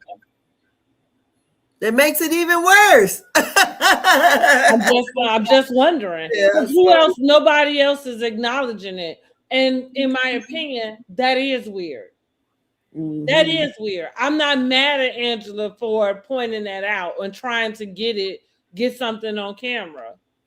The same thing, this person who Phaedra knows, and Phaedra is the source of that information. That's fucking weird that y'all would pull that type of story out, knowing, like that Phaedra came back in and we didn't see no conversation take place between Phaedra and Porsha about it. Granted, that's been so long ago, I'm not sure what that conversation would look like, but it would seem to me that you would give us something. How did y'all get where, you know what I'm saying, to hear? And also not just get to hear, but where Porsha you literally are pointing out the same sentence and looking for Phaedra, to come and be the person who, say, yeah. Like how now that's I don't know how you ended up on that road again. Girl. Because like I said, I'm just that way. But maybe, like I say, TV, maybe you just gotta play the game, and maybe that's probably why I might not make a good person to be on reality TV. Yeah, because you can't tell me anything, baby. You been told me something, thinking I'm about to go and tell the next person. It'll never go nowhere. I forgot about it, girl. I done forget. Right, that's what I say. Like, I'm like, oh, somebody else be brought it up to me. I'll be like, oh, you know what? She did say that. Girl, I had so much going on. And I'm good at that. And that's fine. As much as I talk, I'm good at that. You can tell me. That's why I go back, because I'm just that way because I'm that way. You know what I mean? Like, I'm not running and telling every conversation that I have. But at the same time, like, I'm probably not going to repeat it to nobody. Yeah. It's a lot of stuff and people I don't talk to no more, but it ain't nothing that I'm going to, go tell nobody. Bust down the doors the same, but yeah. So, it was a messy good time. Mm-hmm. I like the cast. I'm not saying nobody should have to get booted off the show because it's all kind of working, It is. We're getting our jollies off. Right. my little guilty pleasure, my ratchet guilty pleasure, but it is what it is. Yeah. I think they're doing a good job, and the women are clocking in. And I think with the ensemble show, everybody, each kind of personality I think is needed, because you can't have everybody popping off all the time. You can't have so. I'm enjoying the season. I'm not even gonna lie. I look forward to watching it on Sundays. So, and like I said, the last little 3 minutes of the show, girl, I brought it back. I was just, how the hell did we get here? But it was good. So I can't wait till next week. And that's all I got. I'm take my tail on the bed. Yeah, same. So next week, same time and same channels. Make sure you like the video and subscribe to the channel. Yes, please do so. And for those who caught the end of it, please go back and watch the replay and let us know what you what do you think? How would you rate the episode? And who do you think is so far, or do you think the conversation should be had about who's sleeping with who? Is it that interesting? And I'm not interested. Yeah, and I think the people need to touch grass. Leave them pastors alone. Let the congregations live. Leave it alone. and also, I think everybody needs their head checked if you are waiting for Phaedra to confirm rumors. Yes. So I will say the bodies are bodying. Porsha looked nice. I said, oh, I hope Aiden didn't see her in that. Well, his mama invited him out, so he probably looking through the window. You know how boys is. He was looking at the girl. So yeah, but it was a good episode. I enjoyed it. So until next week, we'll see you later. Y'all have a blessed week, and we'll be back on it. And this week, Heart Hustle Houston come on Saturday. Oh yeah, okay, good. I think it all fell out, child. I see. So I can't wait to see that one too. So, but yeah. So other than that, I'll talk to you guys later. Good night or good morning. Good night. Good night. Uh-oh. You hear that? That's the tea hitting the pavement. Over here on Word on the Curb, we don't sip, we spill. Word on the Curb, where the tea hits the pavement. Let's get into it. It's Angela, your favorite internet bestie, and we got the vibe. We rocking the housewives, politics, and celebrity gossip, all wrapped into one show.